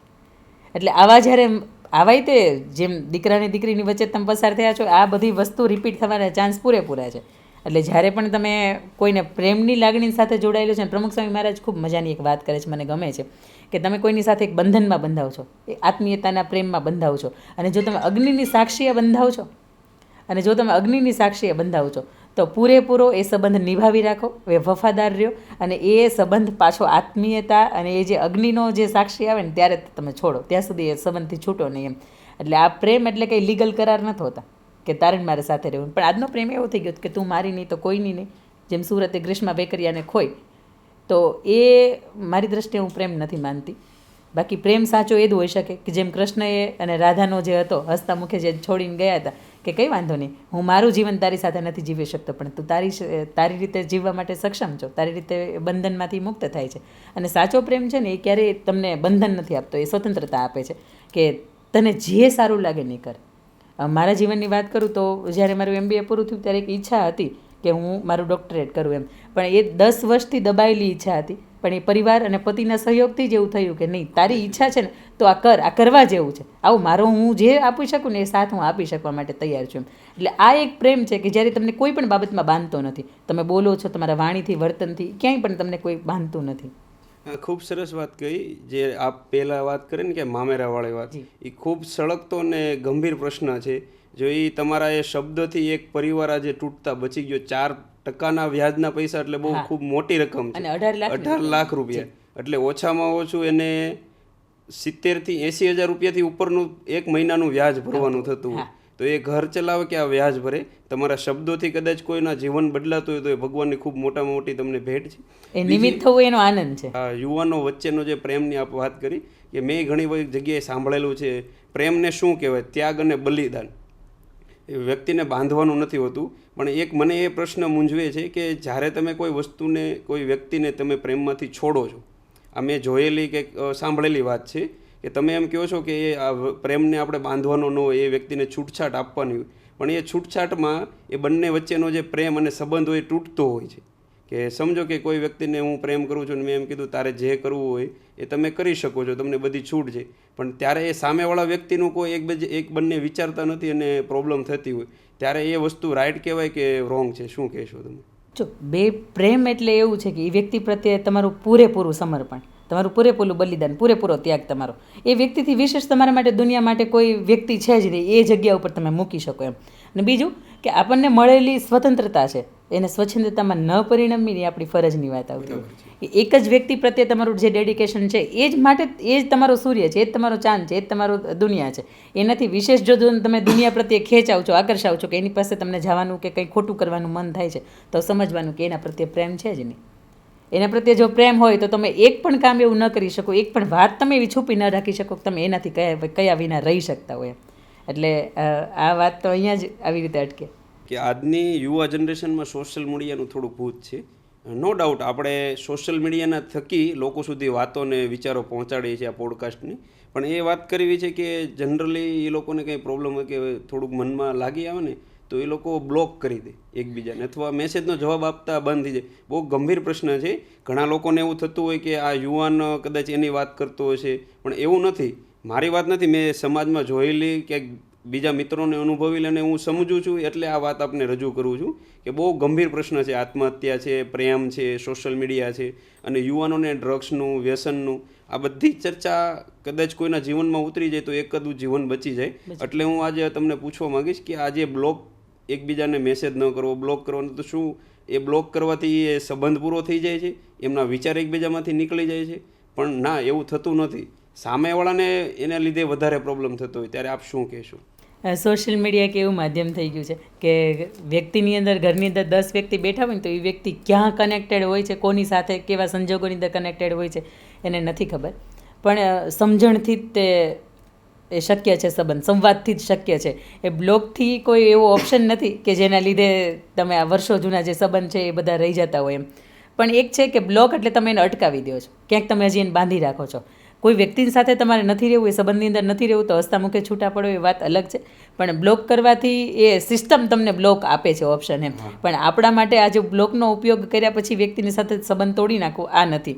બીજું કે અત્યારના સોશિયલ મીડિયાની અંદર લગભગ આપણે શાસ્ત્રોમાં જોઈએ ને કે આજનો યુવાન કેવો હોય, તો એની અંદર બહુ સરસ મજાની જ્ઞાન વત્સલ સ્વામી એની બધાની વાતો તમે સાંભળો તો એની અંદર લખે છે કે આજનો યુવાન છે ને આ વ્યસનોથી પર હોય, એ મૃદુ હોય, કોમળ હોય, એ બધાની વાત માનનારો હોય, પોતાના અંદર નવું કંઈક ઇનોવેટિવ લાવનારો હોય. તો એની અંદર તો આવું ક્યાંય આવતું જ નથી કે સોશિયલ મીડિયા વાપરનારો હોય. એટલે એક સરસ કવિતા હતી કે આજનો યુવાન ગૂગલમાં ગૂંચવાયેલો છે, ને ફેસબુકમાં ફસાયેલો છે, ને વોટ્સઅપમાં વણાયેલો છે, ને ઇન્સ્ટાગ્રામની અંદર તે પોતે રચ્યો પચ્યો છે. લગભગ જ્યારે પણ મારે કોલેજના સેમિનાર થતા હોય ત્યારે અંદર હું એને પૂછતી હોઉં કે તમે તમારો દિવસનો કેટલો કલાક ફોનની અંદર આપો છો, ત્યારે એમ કે બેન અમે તો ખાલી અડધી કલાક સવારમાં ખોલીએ ને સાંજે એમ. પણ અચાનક જ તમે કોઈ પણનો ફોન લ્યો છો ને તમે સ્ક્રીન ટાઈમ તમે જોવો છો ને 8-8, 9-9 કલાકનો આવે છે દિવસનો. 8-9 કલાકનો સમય મેં ઘણા આવા રેન્ડમલી જે જોયા છે, એટલે એનો તમને જવાબ મળી શકે એમ. પણ એક સોશિયલ મીડિયા એક એવી વસ્તુ છે કે તમે શીંગ કેમ લપડી જાત કહેવાય કે તમે ખાઓ તો એને ખાયા જ કરવાનું મન થાય. ઘણી વખત તો ફેનિલભાઈ ત્યાં સુધીની વાત છે કે તમે ફોન કરવા માટે એક ફોન તમે લીધો હોય એ તમને ભૂલાઈ જાય, પણ આ જે 4-5 આઇકોન છે ને, વોટ્સઅપ છે, સ્નેપચેટ છે, ફેસબુક છે, ઇન્સ્ટાગ્રામ છે, આ બધા તમને એટલા બધા રોકી દે છે. અને બીજું કે વાહિયાત પંચાત છે, અને એનાથી છે ને બહુ બધા મેન્ટલી સ્ટ્રેસ પણ ઊભા થાય છે. તમે જુઓ છો કે ત્યાં સંમેલન થયું છે, મને આમંત્રણ ન આવ્યું, મારા બીજા 5 મિત્રો ગયા હતા, અરે મને કોઈ યાદ નહીં કર્યો હોય, એ લોકોએ કેટલી સરસ રીતે એન્જોયમેન્ટ કર્યું છે, મને કોઈ યાદ નહીં કર્યો હોય. હા, એટલે આ. અને બીજું કે તમારી ઘરે લગ્ન હોય છે તો એમાં મહેંદીની રસમ આવી રીતે કરે, હલ્દીની રસમ આવી રીતે કરે, આ બધું ક્યાંથી આવ્યું? એક વ્યક્તિ સોશિયલ મીડિયા ઉપર પોસ્ટ કર્યું, તમારી પાસે કેપેસિટી છે નથી. હા, બીજું તમારી પાસે તમે ફેબ્રિકનો બિઝનેસ કરતા હોવ છો, તો સુરતની અંદર હમણાં શગુન ફેશનવાળા, મારો વિરોધ નથી કોઈનાથી, પણ મારે એ કહેવું છે કે હવે એની એટલી બધી રીલ્સ આવે છે, એટલી બધી આમ એટ્રેક્ટિવ ને એવી બધી, પણ જેના લીધે બપોરે 2 થી 5 ઘરની ગૃહિણીઓ ઊંઘતી હોય ને એની અંદર રીલ્સ જોવાનું જ કામ કરતી હોય. એને ખબર છે કે મારા પતિની સેલેરી 15-20 હજાર માંડ છે, એમાંથી મારે માંડ ઘર ચલાવવાનું છે, પણ છતાંય આટલો બધો રીલ્સનો મારો, આટલા બધા માર્કેટિંગનો મારો કે જેના લીધે ઇનડાયરેક્ટ એવી અસર થાય છે. આ તો સસ્તું જ છે ને, ત્યાં જવું જોઈએ. પછી ત્યાંથી તમે 200 રૂપિયાવાળું લેવા માટે ગયા હોય તો 2000 ત્યાં તમે મૂકીને આવો છો. આ એક માર્કેટિંગ ફંડા છે, લોકોનો છે, બરાબર છે, પણ એનાથી છે ને આટલી બધી મેન્ટલી અસર થાય છે કે એવા લોકોની પાસે જઈને તે આપણે પૈસા લઈ આવીએ છીએ જે ખરેખર કેપેબલ નથી. એટલે એની 2000ની જે દૂધનું કે લાઇટ બિલનું, શાકભાજીના 3 બિલ ભરાઈ જાય આવી જે આ એક રકમની જરૂરિયાત હોય ને એ પછી આની અંદર ખર્ચાઈ જતી હોય છે. એટલે મારે એ કહેવું છે કે માર્કેટિંગ એ તમે થોડુંક માપનું કરો. માર્કેટિંગ થોડુંક માપનું હોય તો હાલો, એવા પરિવાર સુધી તો યસ, એવા પરિવાર સુધી તો આપણે ઇનડાયરેક્ટ અસર ન જ છોડીએ કે તમારું સારું કે તમારો પ્રોફિટ થોડોક વધે એટલા માટે તમે હદ વટાવી જાઓ છો. એક મહિનાની તમે 60-60, 65 રીલ્સ મૂકો છો, તમે શું સાબિત કરો છો? તમે એક જ દુનિયાની અંદર કે સારું તમે આપો છો એ. પણ તમે કોઈ પણ બિઝનેસ કરો છો, માર્કેટિંગ એટલા માટે માપમાં રાખો કે જે તમારી સાથે જે થવાનું છે ને એ તો થવાનું જ છે, તમારી મહેનતનું જે છે એ તમને મળવાનું જ છે. પણ આવો એવા પરિવાર ઉપર અત્યારે આર્થિક સમયની અંદર જે કટોકટી જે આ સમય જે શહેર ભોગવી રહ્યો છે, જે માણસો ભોગવી રહ્યા છે, એની ઉપર આટલું આપણે બોજ ન બનીએ. કરીએ કે સોશિયલ મીડિયાની ઇન્સ્ટાગ્રામમાં એકબીજાનું દુઃખ બહુ દેખાઈ રહ્યું છે, અને એના અમુક જે દિલને લાગતા અથવા કોઈને ટોન્ટ મારતા હોય ને હૃદયને સ્પર્શતા એવી રીલ્સોના જે શેરિંગ હોય ને તમે જોવો ને તો 1-1 લાખ 2-2 લાખ એક વ્યક્તિ કદાચ 10 રીલ 5 જણાને મોકલતો હોય, તેમ છતાં પણ એના રીલ્સના આંકડા બહુ મોટા થઈ રહ્યા છે. તો લોકો એકબીજાને ફોન કરવા અથવા મળીને કહેવાના બદલે આ રીલ્સના માધ્યમથી કહેતા હોય છે. તો આજનો યુગ અને આજનો યુવાધન આ બાબતે કઈ દિશામાં જઈ રહ્યું છે, આપ શું કહેશો? એક ફેનિલભાઈ સમય હતો કે જ્યારે મેટા તરફથી પર મંથ $1200 પેમેન્ટ રીલ્સ બનાવવા માટે મળતું, કે જેની અંદર મારે પણ આ 6 મહિના હું એની અંદર આવેલી છું. પછી આપણા મોદી સાહેબે જ્યારે ટિકટોક બંધ કર્યું, કારણ કે વાહિયાત ખબર જ છે કે હાવ સમય પસાર કરવાનો ધંધો છે. હા, તો ત્યારે ઘણી બધી એપ્લિકેશન બંધ થઈને ત્યારે મેટા તરફથી અહીંયાથી એક જાહેર એક પરિપત્ર આપવામાં આવ્યો હતો કે તમે જો અમારા માટે રીલ્સ બોનસ બંધ નહીં કરો, કારણ કે અમારું આજનું જે જનરેશન યુવાધન છે એ હવે તમે સમજો $1200 એટલે 95, 98, 97 હજાર રૂપિયા થયા. હવે એક મહિનાના અંતે તો તમે 15 કે 20 રીલ્સ અપલોડ કરો છો ને એવી રીતે પાછી કે એટ્રેક્ટિવ હોય, કપડાની અંદર તમે જોઈ શકો, સ્થળ એવા તમે લક્ઝરિયસની અંદર જાઓ છો એટલે રીલ્સ કોઈ પણ વ્યક્તિને જોવાનું મન થાય, અથવા તો એવું કંઈક અંદર કન્ટેન્ટ હોય કે વ્યક્તિને શેર કરવાનું મન થાય, કમેન્ટ આપવાનું મન થાય, કે જેના લીધે એની રીલ્સ છે મિલિયન્સની અંદર જતી રહેતી હોય. અને 5-15 દીમાં જતી રહે એટલે એના જે વ્યૂઝ છે, જે કમેન્ટ, લાઇક, શેરિંગ છે, એની ઉપર એને પેમેન્ટ આવવાનું છે. તો એ 96 કે 98,000 રૂપિયાનો મેક્ઝિમમ ઉપયોગ આ લોકો આજની જનરેશન કપડાં માટે, પોતાની ગાડીઓ માટે, વાહવાહી થાય, આસપાસના બેકગ્રાઉન્ડ માટે, શૂટિંગ માટે, હા એના માટે વાપરી દેતા હતા. હા, તો એના લીધે એ એવું વિચારતા હતા કે એક જ દિવસનો ટાર્ગેટ કે મારી રીલ્સ મેક્ઝિમમ લોકો સુધી કેવી રીતે શેર થાય, હું શું આપી શકું. આજની જનરેશન ક્યારે એવું નથી કહેતી કે મારે સ્લીવલેસની અંદર દીકરીઓને જોવી છે, પણ દીકરીઓની અંદરથી એવું થતું હોય છે કે હું સ્લીવલેસ કે 3/4 કે 1 પીસ પહેરીશ ને તો આ મેક્ઝિમમ રીલ્સ જોવાશે એમ. એક વાત એ પણ છે કે ઇન્સ્ટાગ્રામ અને કોઈ પણ સોશિયલ મીડિયા ખોલો ને એટલે પહેલાં લોકો તમને જોવા જોઈએ અથવા કોમેન્ટ આવવી જોઈએ, Yes. ફોલોવર્સ વધવા જોઈએ. એક એ લોકોની ઉત્સુક ને એક એવો વિચાર બેસી ગયો છે કે મને લોકો 50,000, લાખ, 5 લાખ લોકો મને ફોલો કરવા જોઈએ, જે ફિલ્મને અનુકરણ થઈ રહ્યું છે અત્યારના યુવાધનમાં. અને આને લીધે ઘણો ફેમિલીમાં પ્રોબ્લેમ થઈ રહ્યો છે. મારા ફેસબુકના માધ્યમથી 2,37,000 લોકો છે, પણ 2,37,000માંથી એક પણ સિંગલ એવું વ્યક્તિ નથી કે જેને તમે તમારી હૃદયની વ્યથા હોય ને કહી શકતા હોય. તો એ 2,37,000નો આંકડો કોઈ છે જ નહીં, કંઈ કામનો જ નથી. આવું માની શકાય એમ. 1 લાખ લોકો તમારી સાથે જોડાયેલા છે, પણ એ 1 લાખમાંથી તમારા કેટલા, હા, તમારા કયા શબ્દોની સાથે, તમારા કયા વિચારની સાથે એને નિસ્બત છે, કેટલા લોકોને એ તમે મહત્વની વાત personally ઓળખો છે. છો. યસ, એટલે 1 મિલિયનનો આંકડો થઈ જતો હોય તો એ ખાલી આંકડો છે, એનાથી તમારું વ્યક્તિત્વ છે ને એ બિલકુલ થતું નથી થતું. એટલે જે લોકો એક બોલ્ડ રીલ્સ બનાવે છે બધી, તો એના પણ મિલિયન્સ ફોલોવર તો છે જ. હા, એ તો અત્યારે રતન ટાટા હતા, હા, તો એમને ક્યાંય એવું નથી કહેવું પડ્યું કે મારા આટલા બધા ફોલોવર્સ છે કે એના લીધે હું ઓળખાઉં છું. ઘણી જગ્યાએ મેં એવું જોયું છે કે કોઈ વ્યક્તિને જ્યારે પ્રેઝન્ટ કરતા હોય ને ત્યારે એવું એના ઇન્ટ્રોની અંદર સ્પેસિફિકલી લખાવતા હોય છે કે મારા ઇન્સ્ટાગ્રામની અંદર 5 લાખ ફોલોવર્સ છે ને એનું અહીંથી મેન્શન કરજો. એટલે 5 લાખનો આંકડો એટલે લોકોને થાય કે ઓહો આ તો બહુ મોટી વ્યક્તિ છે, પણ એના ફોલોવર્સ કે ફેન ફોલોવિંગના લીધે એ વ્યક્તિનું વ્યક્તિત્વ બિલકુલ થતું જ નથી. એટલે એ આંકડાઓને જીવનની સાથે કોઈ લેવા દેવાય નથી. સંયુક્ત પરિવાર કોઈને ગમતું નથી, જોઈન્ટ ફેમિલી. જી. કહેવાય ને કે જે કેસ બગડવા જ ન દે એને વડીલ કહેવાય અને કેસ સુધારે એને વકીલ કહેવાય. કહેવાય, તો આપ શું કહેશો સંયુક્ત જોઈન્ટ ફેમિલી વિશે? જોઈન્ટ ફેમિલી ઉપર તો હકથી અને દિલથી કહી શકાય, એટલા માટે કે છેલ્લા 10 વર્ષથી 10 વ્યક્તિઓના પરિવારની વચ્ચે હું રહું છું. અને જો સંયુક્ત પરિવાર એટલે એવી અવસ્થા કે તમારું ધાર્યું નથી થતું. બંધણી સમજે છે બધા કે અમે અમારી જાત, પણ તમારી અંદર લેટ ગો કરવાની તાકાત હોય, તમારી અંદર સમજી શકવાની તાકાત હોય, તમારે કોઈની હા કે ના પાછળનું કારણ તમે સમજી શકો ને તમારા દિલ સ્વીકારી શકે આવી તાકાત તમારી અંદર હોય તો જ સંયુક્ત પરિવારમાં રહેવાય છે. બાકી સંયુક્ત પરિવાર અત્યારે 2 રીતના થઈ ગયા છે. એક કે ઘરની અંદર સ્ત્રી છે, ભણેલી ગણેલી છે, એનું તો કામ રસોઈનું છે ને, એ સ્ત્રીને રસોઈમાંથી બહાર જ નથી આવવા દેતા કે જેના લીધે એની માનસિકતામાં કંઈક સંકોચનમાંથી કંઈક વિસ્તૃતપણું આવે. અને બીજા પરિવાર એવા છે કે જે મને મળ્યો છે કે તમારી અંદર તાકાત છે, અમે અમારા સમયની અંદર ઘણું કર્યું હતું, અમારા બાળકો છે એને દાદા અને બાએ સાચવા હતા, હવે અમે દાદા અને બાની અવસ્થામાં છીએ, તમારા બાળકોને અમે સાચવીએ છીએ. તમારી અંદર બહુ તાકાત છે, બહુ શક્તિ છે, બહુ સામર્થ્ય છે, આ દુનિયા તમારા માટે જ છે.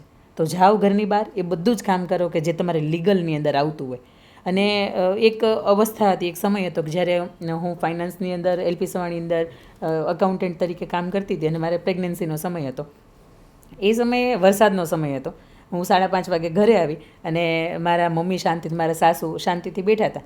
એટલે મેં એમને પૂછ્યું કે તબિયત અનુકૂળ નથી, એટલે કે ના અનુકૂળ જ છે એમ. તો બોલ્યા નહીં કાંઈ. એટલે મેં પૂછ્યું કે શા માટે તમે કેમ બોલતા નથી એમ, નહીં તો હું આવું મારી રાહ જોતા હોય. એટલે ત્યારે એણે મને એવું કીધું કે સામે પેલો એક તાર છે ને, તાર ટીંગાય છે અને એની ઉપર વરસાદ વરસી ગયો છે, એટલે 1-2 જે ટીપા બાજી ગયા છે ને કે એને પૂછી જો એકલતા કોને કહેવાય. મારું જીવન એવું જ થઈ ગયું છે એમ કે ઉપરે નથી જવાતું, નીચે નથી જવાતું, તમારા સાથે નથી રહેવાતું, તમારા વિનાય નથી રહેવાતું. અને એક ક્ષણે મેં નિર્ણય કર્યો હતો કે કદાચ એલપી સવાણી તરફથી મને પગાર મળે જે છે ને એની એટલી કિંમત નથી જેટલો આ સમય હું ઘરને આપી શકું, મમ્મી પપ્પાને આપી શકું. અને એ જે આનંદ છે ને એ આનંદ પહેલાંની અંદર નથી. એટલે મેં ત્યારથી નક્કી કર્યું હતું આજ પછીથી જોબ નહીં કરું. અને એ મારો જે નિર્ણય હતો જોબ નહીં કરું, આ એનું જ કારણ છે કે એઝ અ મોટિવેશનલ સ્પીકર તરીકે ફિલ્ડની અંદર આગળ વધી શકાયું છે. એમના જ આશીર્વાદ છે. અને આજ સુધીમાં મેં જોયું છે કે જ્યારે ઘરની અંદર એ નથી હોતા, કોઈ કારણોસર એ બહાર ગયા હોય અને હું મારા સેમિનારમાં જતી હોય ને એને હું પગે લાગ્યા વિના નીકળી હોય તો અંદરથી એટલો સંતોષ ન હોય, અંદરથી એટલો મને રાજીપો ન આવે. જ્યારે હું લોકોની વચ્ચે વાતચીત કરતી હોય તો મને અંદરથી એટલી બધો આનંદ ન હોય. પણ જ્યારે મારે કોઈ પણ બહારના અહીંયાના ક્યાંય પણ ટ્રાવેલિંગમાં જવાનું હોય ને એમને એક વખત નમીને નીકળું છું ને તો મને એવું લાગે છે કે એક શક્તિ આપણી સાથે છે. બીજું કે તમારી અંદર રહેલી જે કળા કૌશલ્યની જે આવડત છે ને એને તમે તો જ ખીલવી શકો કે જ્યારે તમારી ગેરહાજરીમાં તમારી જવાબદારી લેવાવાળું કોઈ હોય. અત્યારે મારા બંને સંતાનો, મારી જોડવા દીકરીઓ છે ને મારે ક્યાંય પણ મૂકીને જવું હોય ને તો આનંદ હોય કે ચલો મમ્મી કરતાં બા વધારે આનંદ આપશે, વધારે પ્રેમ આપશે. હા, તો દાદા એવું કહે કે બેટા તારી મમ્મી નથી ને આપણે બધું જ લઈ આવીએ આજે એમ. એટલે આ સંયુક્ત પરિવાર રહેવાની અંદર બહુ મજા છે. અમે 10 વ્યક્તિઓ રહીએ છીએ. મેં કહ્યું એમ કે 3 સંતાનો છે, 2-4 મોટા, એક બા છે. પણ એની અંદર જેમ તમે 56 ભોગ તમને સારા એટલા માટે લાગે છે કે એની અંદર કડવું, ખાટું, તીખું, મોળું, ગળ્યું આ બધો જ સ્વાદ છે.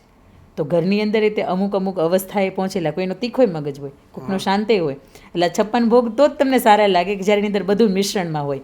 આપણને દાળ ભાત શાક રોટલી સ્વીટ પાપડ ફરસાણવાળી થાળી એટલા માટે સારી લાગે છે, બધા તત્વો છે, આ બધા જ તત્વો છે. એટલે આપણું ઘરની અંદર તે આ બધું અલગ અલગ અવસ્થા પ્રમાણે, બાળક છે તો એના મગજ પ્રમાણે ચાલશે, યુવા છે તો કોઈ પણ નિર્ણય જે ઘટના બનવાની છે તે એની પ્રમાણે ચાલશે, મા બાપ છે તો એની રીતે જોવાના છે. એટલે સંયુક્ત પરિવારની અંદર રહેવાનો બહુ આનંદ છે. પણ એક પરિવારે વિચારવું જોઈએ કે આજની યુવા જનરેશન છે એને કંઈક કરવા માટેનું કે આ એનો સમય છે, એટલે થોડીક આપણે એને છૂટછાટ આપીએ, એટલે બોલવામાં, વાણી વર્તનની અંદર એકરૂપ થઈએ ને એમાં આનંદ છે, એમાં મજા છે. ખૂબ સરસ વાત. આ ઉપરથી મને એવું લાગી રહ્યું છે કે સંયુક્ત પરિવાર અથવા પરિવારમાં સભ્યો જ્યારે વધારે હોય ને ત્યારે એકાંત નથી આવતું, અને એકાંત જ માણસને કોરી ખાતો એવું મારા ધ્યાનમાં આવી રહ્યું છે. કેમ કે આત્મહત્યાના જે કિસ્સા બને છે ને એ આ એકાંતના લીધે બનતા હોય છે. અને તમે જેમ કીધું ને કે બધા તત્વો જ્યારે 56 ભોગમાં જેમ બધા તત્વો હોય ને ત્યારે જમવાની ને ખાવાની મજા આવતી, તમને નકરો પ્રેમ આપવામાં આવે અથવા તમને નકરો ગુસ્સો અથવા ખીજાવવામાં જ આવે, જ્યારે એક તત્વ તમને આપવામાં આવે છે ને ત્યારે બહુ પ્રોબ્લેમ થઈ જતું, ત્યારે અંદરથી ઇરિટેશન ફીલ થાય. હા, એક નહીં તો તમને નકરું મીઠું મીઠું અથવા તીખું તીખું ખવડાવવામાં આવે ને તો બહુ પ્રોબ્લેમ થતો હોય. જ્યારે તમને મીઠું મીઠું એટલે તમારી સક્સેસ જ બહુ થતી હોય, જ્યારે તમે ફેલિયર જોયું જ નથી, અને જ્યારે ફેલિયર આવે છે કે તમે નિષ્ફળ થાવ છો ત્યારે તમે નાસીપાસ થાવ છો. તો આ બાબતે તમે શું કહેશો કે જીવનમાં બધા તત્વોની જરૂરિયાત છે કે કેમ છે? બાળકને હંમેશા મીઠું મીઠું જ ખવડાવવામાં આવે છે. જ્યારે તે નાપાસ થાય છે ને ત્યારે નાસીપાસ થઈ જાય છે, પણ તેને નાસીપાસમાંથી બચવું કઈ રીતે નહીં માતા પિતાથી કદાચ ઓછું કહેવામાં આવે છે. અને એ વાતનું વજન ભારપૂર્વક હું કહેવા માગીશ. કોઈ પણ એક વ્યક્તિ અથવા પરિવારની ભૂલ ન હોય, માતા પિતા અથવા કાકા કાકી, દાદા દાદી, માસા માસી, કોઈ પણની ગેરસમજ હોય છે. કેમ કે આપણે કોઈ પણને વ્યક્તિને બ્લેમ ન કરી શકીએ કે ભાઈ તારી જ ભૂલ હોય છે અથવા માતા પિતાની જ હોય છે.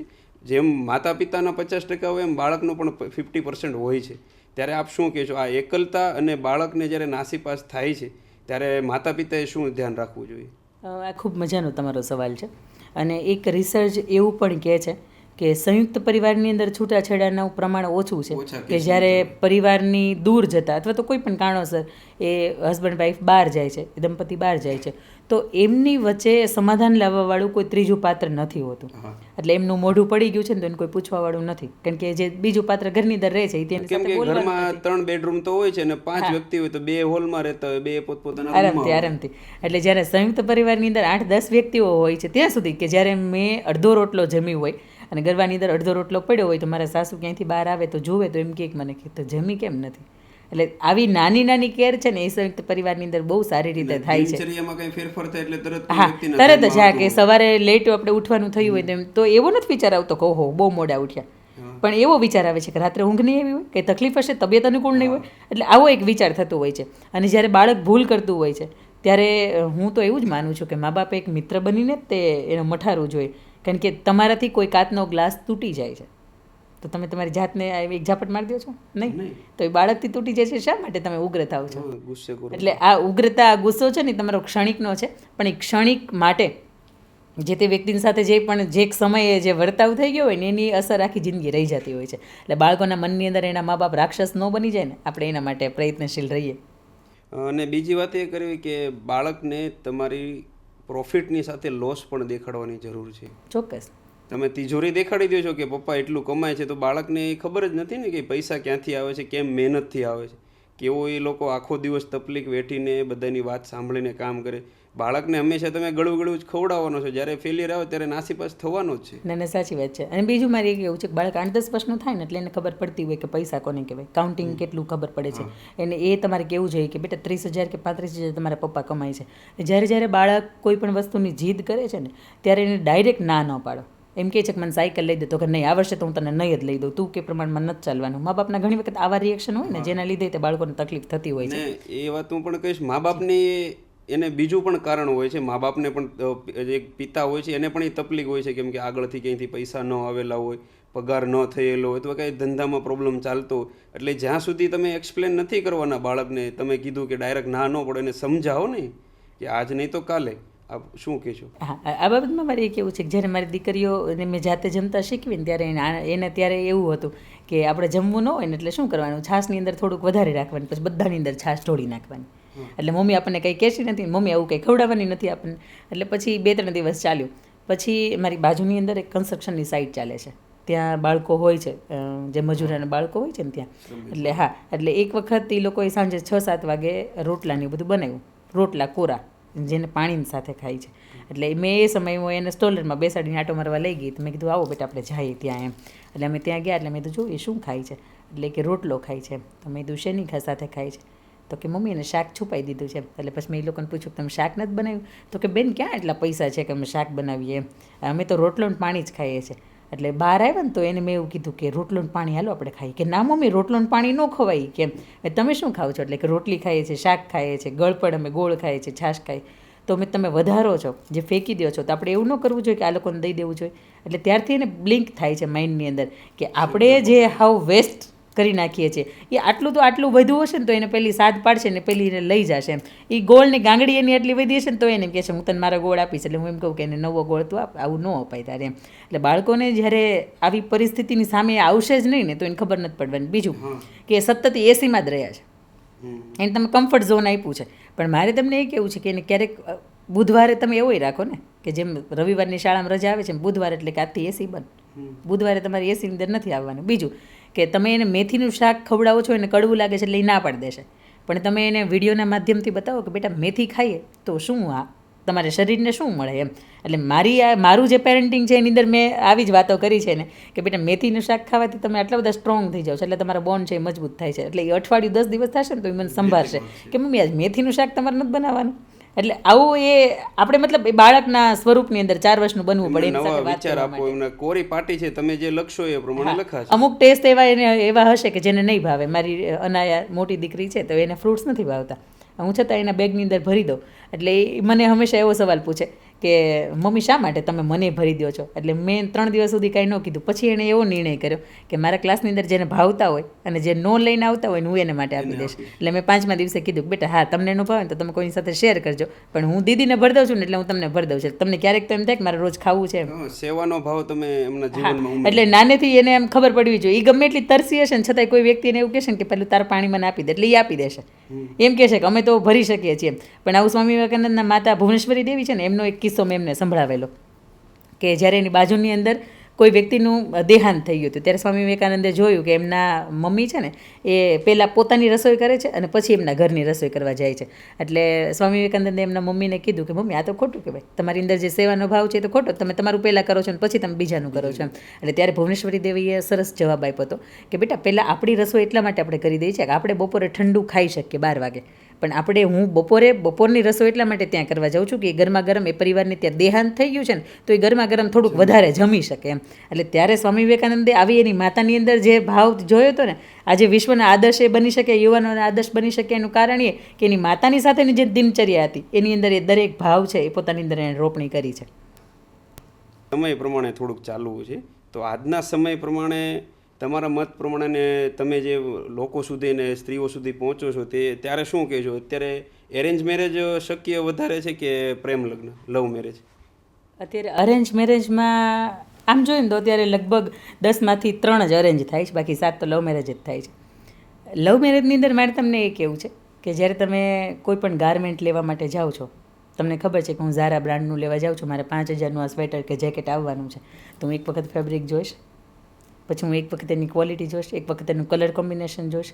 આવા 8-10 ક્રાઇટેરિયા મારા મગજની અંદર હશે, પછી હું 5000 વાટે વાપરું છું, એના માટે એક્સચેન્જ કરું છું એમ. તો આ બોડી છે, આ જીવ છે, આ શરીર છે, ભગવાન તરફથી મેળવ્યું છે તો કરોડોનું છે. આ જ્યારે શરીર કોઈને સોંપો છો ત્યારે પણ વિચારો ને કે એક વખત સિમ્પલ તમે તાવડી કે ગોળો લેવા માટે જાઓ છો તો તમે ટકોરા મારો છો બરોબર કે છે કે નહીં એમ. હા, તો તમે જ્યારે અને માણસને કંઈ જોઈને પ્રેમ નથી થઈ જતો, એને તમે મળો છો, 1-2 વખત વાતચીત થાય છે પછી જ તમને ખબર છે કે તમારે કરતાં અલગ જ્ઞાતિ છે, તમને ખબર છે કે એના રૂઢિ રિવાજ બધા જેટલા રૂટીન છે એ બધું અલગ છે, તમને ખબર છે કે એની અમુક આદતો છે, અમુક વ્યસનો છે, આ બધું જ ખબર છે, છતાંય તમે કેમ સ્વીકારો છો? લવ મેરેજમાં પરિવારને તકલીફ થાય છે ને તો એ અહીંયા થાય છે, કારણ કે મા બાપ તરીકે હંમેશા એવું જ ઈચ્છતા હોય કે મારી દીકરીને મારું જે ઘર છે એની કરતાં થોડુંક સારું મળે, કે એના લીધે ભવિષ્યમાં એને ચિંતા નહીં, એને આ મામેરા જેવા પાછા પ્રસંગ છે ત્યારે રિપીટ ન થાય, એટલે બેનને ન આપીએ ને તો ચાલે, એનું કરી લે છે એમ. અને બીજું એક બેનિફિટમાં લવ મેરેજની અંદર એવો પણ છે કે ચાલો તમારા ગમતા પાત્રની સાથે જિંદગી જીવવાની છે, થોડું ઘણું કોમ્પ્રોમાઇઝ પરિવાર કરશે, થોડુંક એ દીકરી કરશે, થોડુંક દીકરો કરશે, પણ ગમતા પાત્રની સાથે જિંદગી જીવવાની હોય એ આનંદની વાત છે કે તમે એની સાથે નક્કી કરી લીધું છે કે ભાઈ મારો માઇન્ડસેટ કેવો છે એ જાણે છે, મારા રૂઢિ રિવાજ છે, મારા ઘરની પરિસ્થિતિ, મારા ઘરની અંદર જે બધું જ છે એ બધું એ જાણે છે એમ. પણ અને એની અંદર છે ને તમારું ઘરનું મકાન નહીં હોય ને ભાડે હશે ને તોય ચાલશે લવ મેરેજની અંદર. પછી કે તમે એક નાનું એવું મંગળસૂત્ર પહેરાવો છો, બીજું 15, 20, 25 તોલા કાંઈ આપતા નથી, બધું ચાલશે. એની અંદર કદાચ 2 ને 3 ભાઈ છે ને તો બધું ચાલશે, એની અંદર તમારો ધંધાની અંદર 20 કે 25 હજાર આવક છે ને તો એ બધું ચાલશે. પણ જે તે સમયે તમે નક્કી કર્યું છે કે આ બધું સ્વીકારીને હું લગ્ન કરું છું, તો આખી જિંદગી કદાચ આવું રહે ને તો ત્યારે પછી એવું નહીં કહેવાનું કે હવે મારે છૂટાછેડા જોઈશે. એક વાત એ પૂછીશ વચ્ચેથી કે લવ મેરેજમાં બધું ચલાવે છે તો એરેન્જ મેરેજમાં કેમ નહીં? એ તો તકલીફ છે ને, હા, દીકરી ચલાવે, દીકરીને પપ્પા તો પહેલાં લવ મેરેજમાં નથી ચલાવતા એટલે તો એગ્રી નથી થતા. એ અરેન્જ મેરેજની અંદર એવું વિચારતા હોય છે કે મારી દીકરીને થોડુંક સારું પાત્ર મળે, સમાજમાં વ્યવસ્થિત મળે, મારા દામાદ ઉપર, મારા જમાઈ ઉપર હું ગર્વ લઈ શકું આવો પાત્ર હોય. દીકરા પણ રૂપ જોતા હોય છે, વધારે સારું પાત્ર જોતા હોય છે. એક છોકરા તરીકે હું તમને કહું છું કે દીકરીની ખાલી વાત નથી થતી, દીકરાનું પણ એટલી કંઈક ભૂલચૂક રહે છે એવું મને લાગે છે. હંમેશા દીકરીના પિતા, કોઈ પણ વ્યક્તિ હોય, હું અથવા તમે સામેવાળો અથવા કોઈ પણ બિઝનેસ હોય, કોઈ પણ કાર્ય હોય તો એમાં વ્યવસ્થિત 2 વાર નહીં 5 વાર ચેક કરતા હોય. જેમ દીકરીના પપ્પા ચેક કરે છે એનું ધ્યાન રાખીને, ત્યારે આપણે એમ કહેતા કે દીકરીવાળા વધારે જોવે છે તો વધારે આમ ધ્યાન રાખે, પણ છોકરાવાળા પણ એટલી ભૂલ કરતા હોય. ત્યારે આપ શું કહેશો? ઘણી વખત એવું થતું હોય ને કે તમારે જે પાત્રને લઈ આવવાનું છે, જે તમારા રીતિ રિવાજ છે એની વચ્ચે એક પાત્રને સેટ કરવાનું છે, તો હું આવો બધાયના ક્રાઇટેરિયા જોઉં કે ક્યાંય એ ઊણી નથી ઉતરતી ને એમ, અને બધાને દીપિકા પાદુકોણને ઐશ્વર્યા જ લઈ આવીશ. બરાબર છે, બરાબર છે. પણ આ દુનિયાની અંદર બધું શક્ય નથી, કારણ કે રણવીર કપૂરને પેલો અભિષેક બચ્ચન છે ને એના જ ભાગ્યની અંદર હોય. આપણા ભાગ્યની અંદર જે પાત્ર આવ્યું છે, ને બીજું જો રૂપ રંગથી ફેર પડતો હોય તો કૃષ્ણ કાળા હતા તો કંઈ રાધાઈ ન સિલેક્ટ કર્યા હોય. બરાબર છે. એટલે રૂપ રંગથી તો ઠીક, હવે સમાજની માન્યતા છે એ પ્રમાણે ફેર પડે છે. બાકી તમે જોયું કે દુલ્હન કોઈ કદરૂપી લાગતી, દુલ્હનની અંદર તો બધા એ આલિશાન જ લાગતા હોય, પણ જ્યારે અભિષેક બચ્ચનને પૂછો કે તને ઐશ્વર્યા કેવી લાગે, એ સારી જ કે, પણ એને બ્રશ કરતી ને ઉઠતી ને વિધાઉટ મેકઅપ એ જોવાની છે. એટલે આ મેકઅપના જમાનાની અંદર તમે આજનું જનરેશન એવું વિચારતું હોય કે મારી ડ્રીમ ગર્લ આવી હોવી જોઈએ, તો એ ડ્રીમ ગર્લ બધાને કોઈ મળતી નથી. સોશિયલ મીડિયાએ કદાચ આ ડ્રીમ ગર્લ બનાવી છે. કાંજીભાઈ ભારાણા વખતે અમે વાત થયેલી કે આ ફિલ્મ અને મૂવીને લીધે થઈને તમે તમારો માઇન્ડ સેટ કરો છો, છોકરી હોય કે છોકરો હોય. આ તમે એવું વિચારો છો કે મને સામે પાત્ર એવું બહુ સારું મળી જાય અથવા પૈસાવાળું મળી જાય. છોકરો એમ વિચારતો હોય કે મને સામે મારી ડ્રીમ ગર્લ મળી જાય, કે આ હિરોઈન જેવી મળી જાય. કાંજીભાઈ સ્પષ્ટપણે આ વાત કરી, ચોખ્ખી વાત, કે તમે આ રૂપના લીધે થઈને તમારું ઘર ખરાબ થાય છે. અને છોકરી માટે એ કીધેલું કે તમે પૈસા અથવા સારું ઘર જોવા જાઓ છો ત્યારે એ છોકરો વ્યસન કરતો હોય છે અથવા પપ્પાના દમ ઉપર ઊભો થયેલો. એટલે આ બંને વસ્તુ છે. બીજું એક એ છે કે જ્યારે 24-25 વર્ષની તમારી દીકરી હોય એટલે તમે વિચારતા હોય કે પાત્ર ઠેકાણું બરોબર સારું મળે, 1-2 વર્ષના અંતરાલની અંદર તમે દીકરો નક્કી કરતા હોવ છો, તો કયો દીકરો એવો છે કે જે 22-23 વર્ષની ઉંમરે ભણવાનું પૂરું કરી લે અને 3 વર્ષની અંદર પોતાને નોકરી કરતો હોય, ધંધો કરતો હોય, તે 3 વર્ષની અંદર પોતાનું અમ્પાયર છે ઊભું કરી લે. દીકરીના પપ્પાને એનું અમ્પાયર ઊભું કરવા માટે જો 50 વર્ષ, 25 વર્ષ, 45 વર્ષ જતા રહેતા હોય તો એ 3 વર્ષની અંદર કોઈ પણ દીકરાની તાકાત નથી કે 3 વર્ષની અંદર એ ઊભું કરી દે. એને બાપ કમાઈ ઉપર જ ચાલવાનું છે. જો તમારે બાપ કમાઈ ઉપર જ ચાલવાનું છે તો દીકરાની ખાનદાની જોવો ને, એની ક્વોલિટી જોવો ને, એના વ્યસન નથી એ જોવો ને, એનું ભણતર શું છે. બીજું કે તમે 25 AC ધરાવતું મહેલ છે એની અંદર તમે જાઓ છો, પણ તમારી દીકરીને આજ સુધી ક્યારે એસીની આદત જ નથી.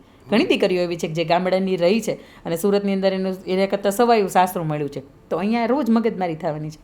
એવું એક કહેશે કે એસી છે 29 ઉપર રાખો, એ કેમ કહેશે કે નહીં મને 22માં કુલ પેલા મોડની અંદર જ ચાલશે એમ.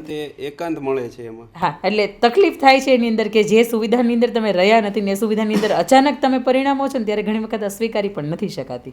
નાનો બિઝનેસ હોય ને ડાયરેક્ટ કરોડોપતિનો જો કોઈ પણ એટલો પૈસા મળે છે ને તો એ સ્વીકારનો નથી, પચતા નથી. યસ, પચતા પછી ઊંધી લાઈન અથવા બધી વસ્તુ કરી લેવી, આ કરી લેવું, તે કરી લેવું થતું હોય છે. અને કાંજીભાઈ અમારે વાત થઈ ત્યારે સ્પષ્ટપણે એણે કીધેલું હતું કે તમે બધી વાત જોવા જાઓ છો, જો દીકરીમાં તમે રંગરૂપ જોવો છો, પરિવાર જોવો છો, ભણતર જોવો છો, સ્વભાવ જોવો છો, આ બધી વસ્તુ જોવાની જરૂર છે, પણ આ વસ્તુ ક્યારેય એક સાથે નથી હોતી.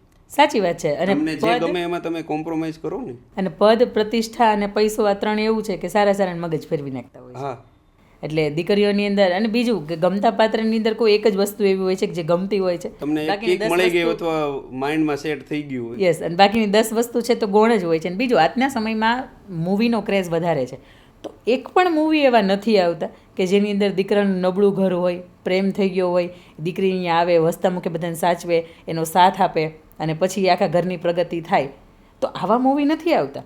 કેસ ચારકોલ અત્યારે જે પિઝા સેન્ટર છે એને જ્યારે શરૂઆત કરી, એક ફ્રેન્ચાઇઝી અમારે ત્યાં ડભોલી બ્રાન્ચ ઉપર હતી. એટલે એ દીકરીના ઘરે વાત કરી કે ભાઈ મારે લવ મેરેજ કરવા છે. એટલે એને પપ્પાએ એવું કીધું કે દીકરો કમાય છે શું?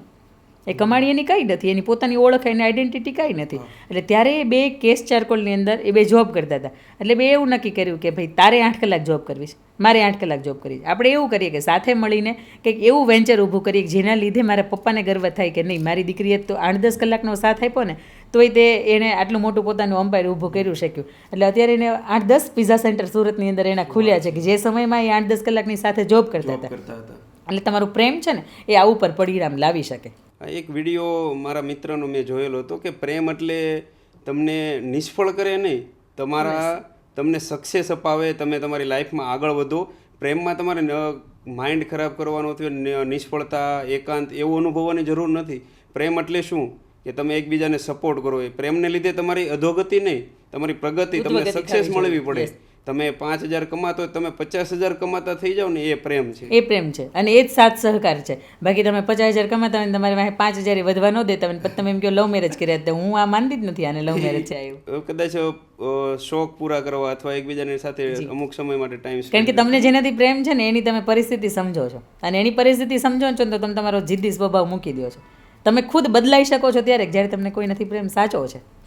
ખૂબ સરસ. ખાલી એક હું માફી માગીશ કે કદાચ આપણે આમ વિચારો ને તો કોઈના પરિવારની અથવા સમાજની વાત આપણે ન કરી શકે, આપણે હક પણ ન કોઈ આપણે સર્વ સમાજની જ વાત કરવી છે. આપણે સર્વ સમાજની વાત કરીએ છીએ, અને આપણે જનરલી દીકરા દીકરી અથવા માતા પિતા બધાને સાથે રાખીને વાત કરી કે આપણે સમાજના હિત માટે કામ કરવું છે, અને સમાજ માટે છીએ, અને સમાજ જે આપણને પસંદ કરીને આ લોકો સુધી વિચાર પહોંચાડીએ.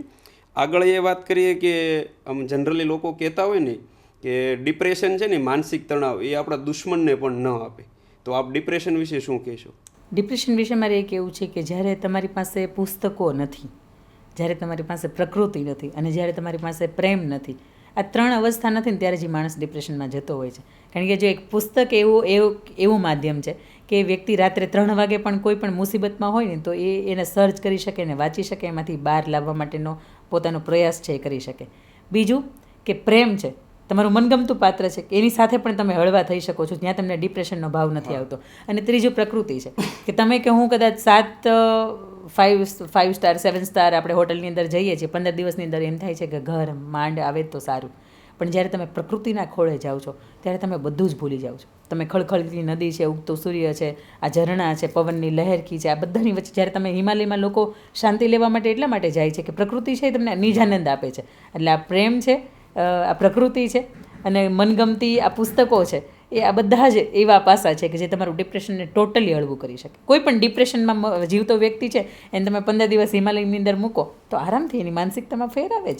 તમારા અનુભવ પ્રમાણે સાસુ કેવા હોવા જોઈએ, એકબીજાના સંબંધ કેવા હોવા જોઈએ, અને એકબીજાની વાત, વિચાર અને લાગણી કઈ રીતે સમજાય? એ જનરેશન ગેપ ભૂલીને. બીજું કે મારી દીકરી સાસરે ગઈ છે, ઓકે, એનો ચહેરો છે એ બદલીને જ એક નવા સ્વરૂપની અંદર જ મારી ઘરે આવી, નવા નામ અને નવા સરનેમ સાથે, નવી અટકની સાથે, નવા રીતિ રિવાજની સાથે. તમારી દીકરીને તમે 10 વખત ટકોર કરો છતાંય દીકરી નથી માનતી, આવા કિસ્સાઓ આવે છે. તો પછી એ તમારી વહુને તમારે 10 વખત ટકોર નહીં કરવા જવી પડે, એને 2 જ વખત. અને બીજું કે આવનારું પાત્ર છે 20, 22, 25 વર્ષની ઉંમરનું, તો એને લાપસી બનાવતા નથી આવડતી, એને સરસ મજાનું જે તમે તમારા રૂઢિથી બનાવો છો એને નથી આવડતું, તો એનો હાથ પકડીને 3 વખત શીખવાડશો તો એ 4થી વખત એ તમને બોલાવાય નહીં આવે, અને તમે જે બનાવો છો ને એની કરતાં એ ટક્કરનું બનાવીને દેશે. આ તો એવું જ કેવું છે એની મમ્મીએ લાપસી કરતા નથી શીખવાડી, એટલે ભાઈ નથી આવડતી તમે શીખવાડો ને. સીધી તોછડી વાતથી નથી કે એની માએ એને કંઈ શીખવાડ્યું જ નહીં હોય. સિક્કાની બંને બાજુ છે ને. જો મારે મમ્મી છે એને પિઝા બનાવતા ન આવડતા હોય તો મારી થનારી વહુ મારી ગૃહલક્ષ્મીને બનાવતા આવડતા હોય. અમને લાપસી આવડે છે તો આને નથી આવડતી ને, અમને રોટલા આવડે છે તો આને નથી આવડતા. બધી સિક્કાની બંને બાજુ છે ને, અને સમજવાની અને વિચાર બદલવાની જરૂર બધાને છે. કદાચ હું હોઉં, તમે હો, મારી થનાર પત્ની હોય કે મારા મમ્મી હોય.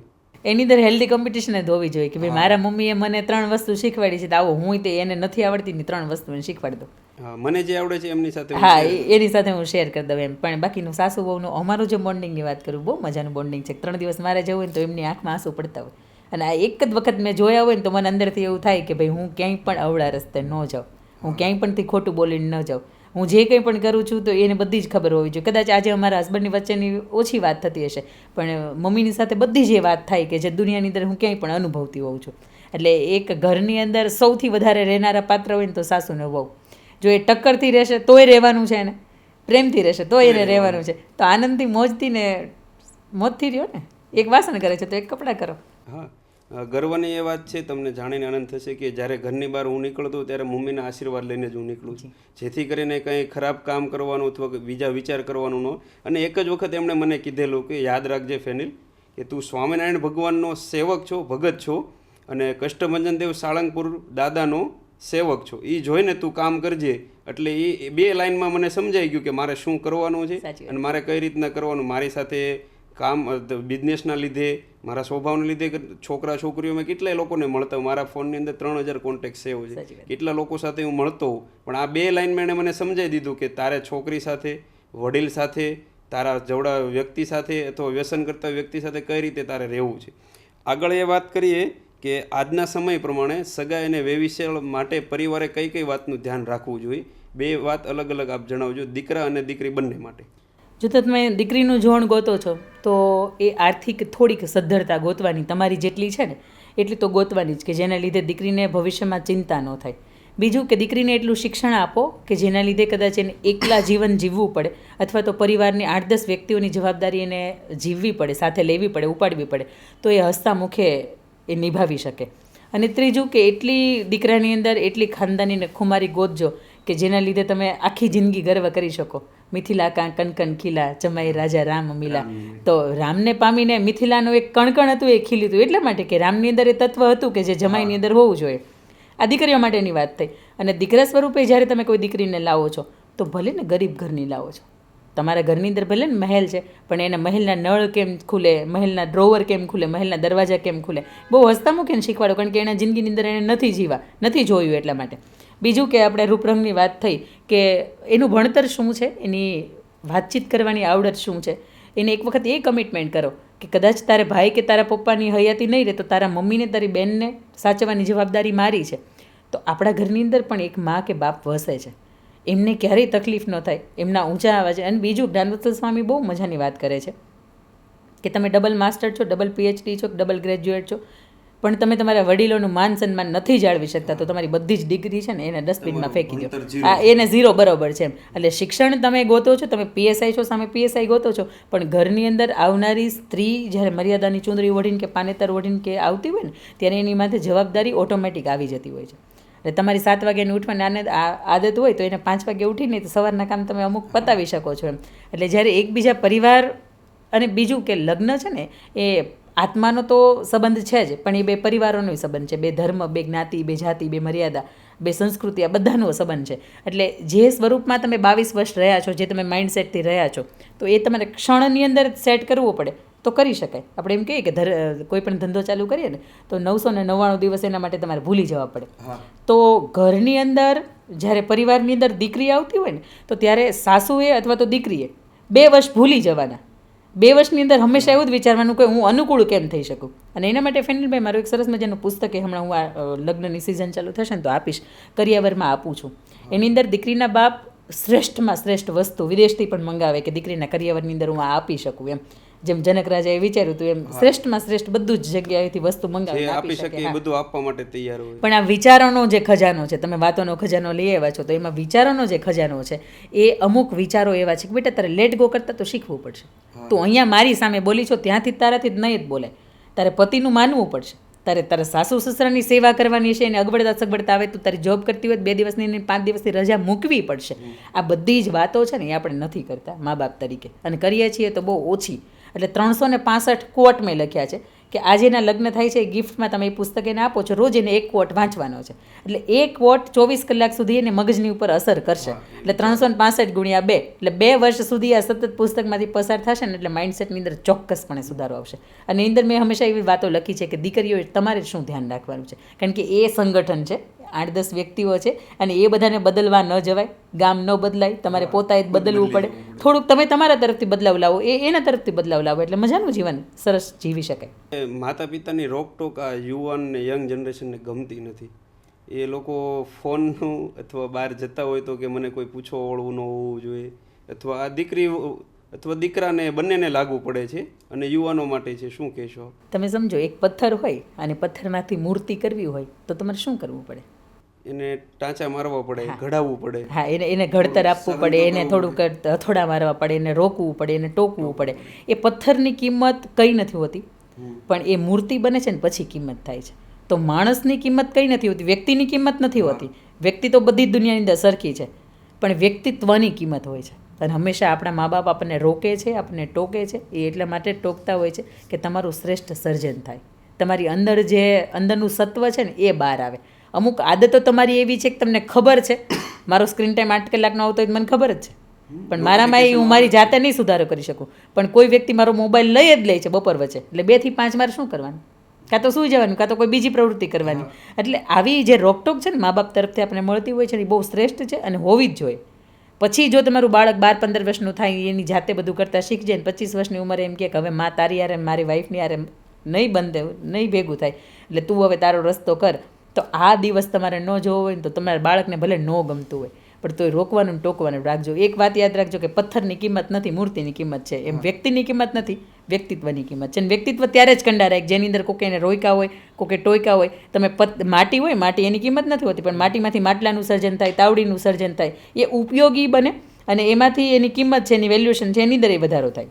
ઘરમાંથી અથવા માતા પિતા પાસેથી જે વસ્તુ નથી મળતી ને એ આજના દીકરા દીકરીઓ બહાર જઈને શોધે છે.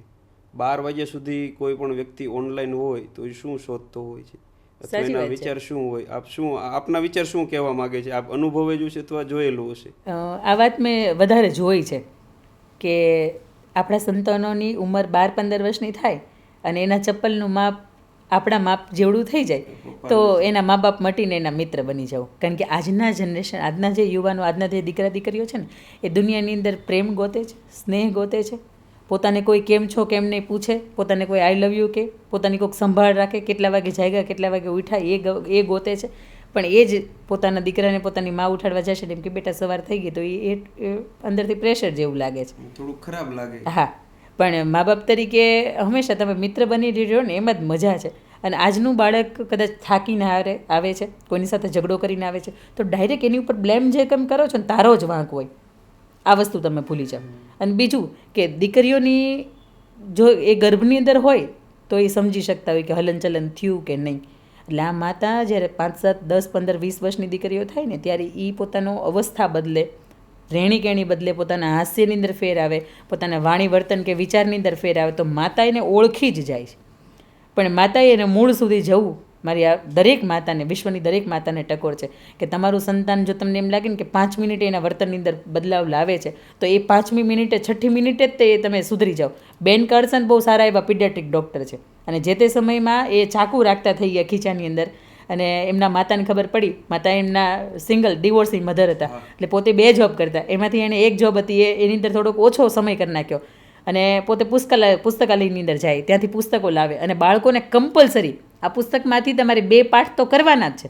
એને માતાને વાંચતા નહોતું આવડતું, સાંજ જ પડે ને એટલે એ બેન કાર્સનની કે એવું કે તેમાંથી શું વાંચવું, મને તું સંભળાવ, એટલે એ સંભળાવે. એટલે જેના લીધે એનું બાળક છે ને એને માઇન્ડ ડાયવર્ટ થઈ ગયું. જે તે સમયે ખીચામાં ચાકુ રાખતો, પછી એને સમજાવ્યું કે બેટા તમે ચાકુ રાખો છો ને એ કોકને દુઃખ આપે છે, કોકને દર્દ આપે છે. આ ચાકાનો ઉપયોગ જે દિવસે તમને કરતા આવડે ને તે દિવસે તમે ખીચામાં રાખજો. ને તમે ઈચ્છતા હોય ને કે આ ચાકાનો તમારે મોટા થઈને ઉપયોગ બનો, આ ચાકુ મને તમે જમા કરાવો, મોટા થઈને તમારે ડૉક્ટર બનવાનું છે અને એના માટે તમારે જેટલી મહેનત કરવી પડે એટલી કરો, હું તમને આ ચાકાની ભેટ તમને સામેથી આપીશ. અને એ પછી બેન કાર્સન છે બહુ સારા એવા પીડિયાટ્રિક ડૉક્ટર બન્યા અને એમ કહેવાય છે એક રિસર્ચ મુજબ કે 2 જુડવા બાળકો હતા જેને માથા જોઈન્ટ હતા અને બધાએ ના પાડી દીધી કે આ બાળકો નહીં બચે, એટલે સતત કંઈક 24-25 કલાક એક ધારું ઓપરેશન કર્યું, એ જ ચાકાનો એનો ઉપયોગ કર્યો અને એ બાળકોને છે ને તે જીવંત છે. એટલે ઘણી વખત આપણું બાળક ટ્રેક ભૂલતું હોય ને ત્યારે એને રાઈટ ટ્રેક લાવવા માટે તમારી ઉગ્રતા કે તમારો જે ગુસ્સાવાળો સ્વભાવ છે ને એ નહીં, તમારી વાણીની અંદર મૃદુતા અને જે નિખાલસતા છે ને એની સાથે તમારે એની સાથે ડીલ કરવાની છે. કારણ કે તમે 25-50 વર્ષના છો, તમારું બાળક 12-15 વર્ષનું છે, એટલે તમારે 15 વર્ષનું થઈને એની સાથે વાત કરવાની છે. હા, ખૂબ સરસ વાત છે. અત્યારે સમય પ્રમાણે આત્મહત્યાના કેસ બહુ બની રહ્યા છે જી. અને એમાં આપણે શું કરી શકીએ જેથી કરીને આ ઘટના બનતી બચે? અને પહેલાં તો એક વ્યક્તિ આત્મહત્યા કરતો, અત્યારે સમય પ્રમાણે અને આપણે આજુબાજુના એરિયામાં આખો પરિવાર આત્મહત્યા કરે. 4 થી 5 દિવસ પહેલાંનો કિસ્સો અઠવાડિયાનો કે 2 વર્ષના બાળકને માતાએ ખુદ દવા પીવડાવીને ખુદ ગળા ટૂંપો આપીને ખુદે આત્મહત્યા કરી. ત્યારે આપ શું કહેશો? આ માટે કોણ જવાબદાર છે? યુવાનો પણ આત્મહત્યા બાજુ પ્રેરી રહ્યા છે, ક્યાંક એને આર્થિક ભારણ હોય છે, ક્યાંક પ્રેમમાં નિષ્ફળતા હોય છે, અથવા મનગમતું પાત્ર ન મળે ત્યારે આત્મહત્યાના કેસ બની રહે છે. આપણે શું કરી શકીએ જેથી કરીને આ ઘટના રોકી શકાય? દુનિયાના જેટલા પણ પરિબળો છે ને બધાને તમે એક બાજુ મૂકો ને તો એક છે કે જો તમારી સ્થિત પ્રજ્ઞતા હોય, જો તમારી માનસિક સ્થિરતા હોય તો તમે પરિસ્થિતિ સાનુકૂળ આવે કે પ્રતિકૂળ આવે એને બેને તમે સ્વીકારી શકવાની તાકાત રાખો છો. આપણે આદર્શ ભગવાન શ્રી રામને ગણીએ છીએ, આપણે આદર્શ આપણે કૃષ્ણ ભગવાનને ગણીએ છીએ, પણ એમના જીવનની અંદર આવેલા સંકટોની સામે તે હાર્યા નથી, એ રડ્યા નથી, એ ભાગ્યા નથી. એણે ક્યારે પણ એવો વિચાર નથી કર્યો કે હવે મારું જીવન મારે ટૂંકાવી દેવું જોઈએ. જો તમે શ્રી રામને આદર્શ માનો છો, તમે ભગવાન શ્રી રામને, કૃષ્ણ ભગવાનને, કષ્ટભંજન દેવને આદર્શ માનો છો, તો એક વખત એના જીવનની અંદર તમે બ્લેક ફ્લેશ અપ કરો ને તો એની અંદર તમને દેખાય કે એના જીવનની અંદર પણ સંકટો તો આવ્યા. તને સંકટો ન આવે ને તો એ જીવન જ નથી. કારણ કે ભગવાને જ્યારે આ જીવનની અંદર તમે આવ્યા છો ને ત્યારે તમારી સાથે એણે MOU નથી કર્યા કે તું જા, તારા સંકટ હું નહીં આપું એમ. એટલે ખુદ વિધાતા હતા ને એને નહોતી ખબર કે ભગવાન શ્રી રામને હું 14 વર્ષનો વનવાસ આપીશ ને તો કષ્ટભંજન દેવ મારા ઉપર આવશે ને ગદા લઈને મને પૂછશે કે તારથી આ વનવાસ અપાય જ કેમ. એટલે વિધાતાને ખુદને નહોતી ખબર એમ. એટલે જ્યારે માનસિક સ્થિરતા તમારી નથી હોતી, પ્રતિકૂળ ને અનુકૂળ સંજોગોની અંદર તમારે જીવનને સેટ કરી શકો, આવું નથી હોતું.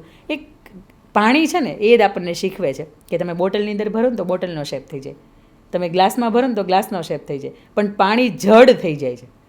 એટલે પાણી જડતા પકડી લે છે. તો એ ગ્લાસની અંદર ભર્યું હોય ને તમે ફ્રીઝરમાં મૂકો ને બરફ કરો ને તો પછી ગ્લાસમાં બારે ન નીકળે અને ગ્લાસમાંથી ઓગળતા એને વાર લાગે છે. એટલે જ્યારે તમે તમારા મનથી જડ થઈ જાઓ છો, જિદ્દી થઈ જાઓ છો કે મારે આ જોઈતું જ તું મન મળ્યું કેમ નહીં, તો વિદ્યાર્થી હશે ને તો એવું વિચારશે કે મેં 95% ધાર્યા હતા, A ગ્રેડ ધાર્યો તો કેમ ન આવ્યો, એટલે ડિપ્રેશન આવ્યું.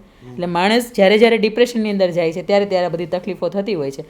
પણ એક ભગવાને આપણી સાથે MOU નથી કર્યા, આ એક વિચાર રાખવાનો. બીજું કે ઈશ્વરની અંદર ભરપૂર શ્રદ્ધા રાખવાની કે તમે આજે જે કર્યું છે ને એ શ્રેષ્ઠ જ કર્યું છે. જે પણ થાય છે ભગવાનના, હા, તમે ઈચ્છો કે પાંદડું મારે હલાવું તમારે ફૂંક મારવી પડે કે ઝાપટ મારવી પડે, પણ ભગવાન ઈચ્છે ને પાંદડું તો જ હલે. તમને અંદરથી એવો આનંદ હોય કે મેં હલાવ્યું, પણ નહીં, ભગવાને વિચાર આપ્યો ને તને વિચારે જ આપ્યો છે.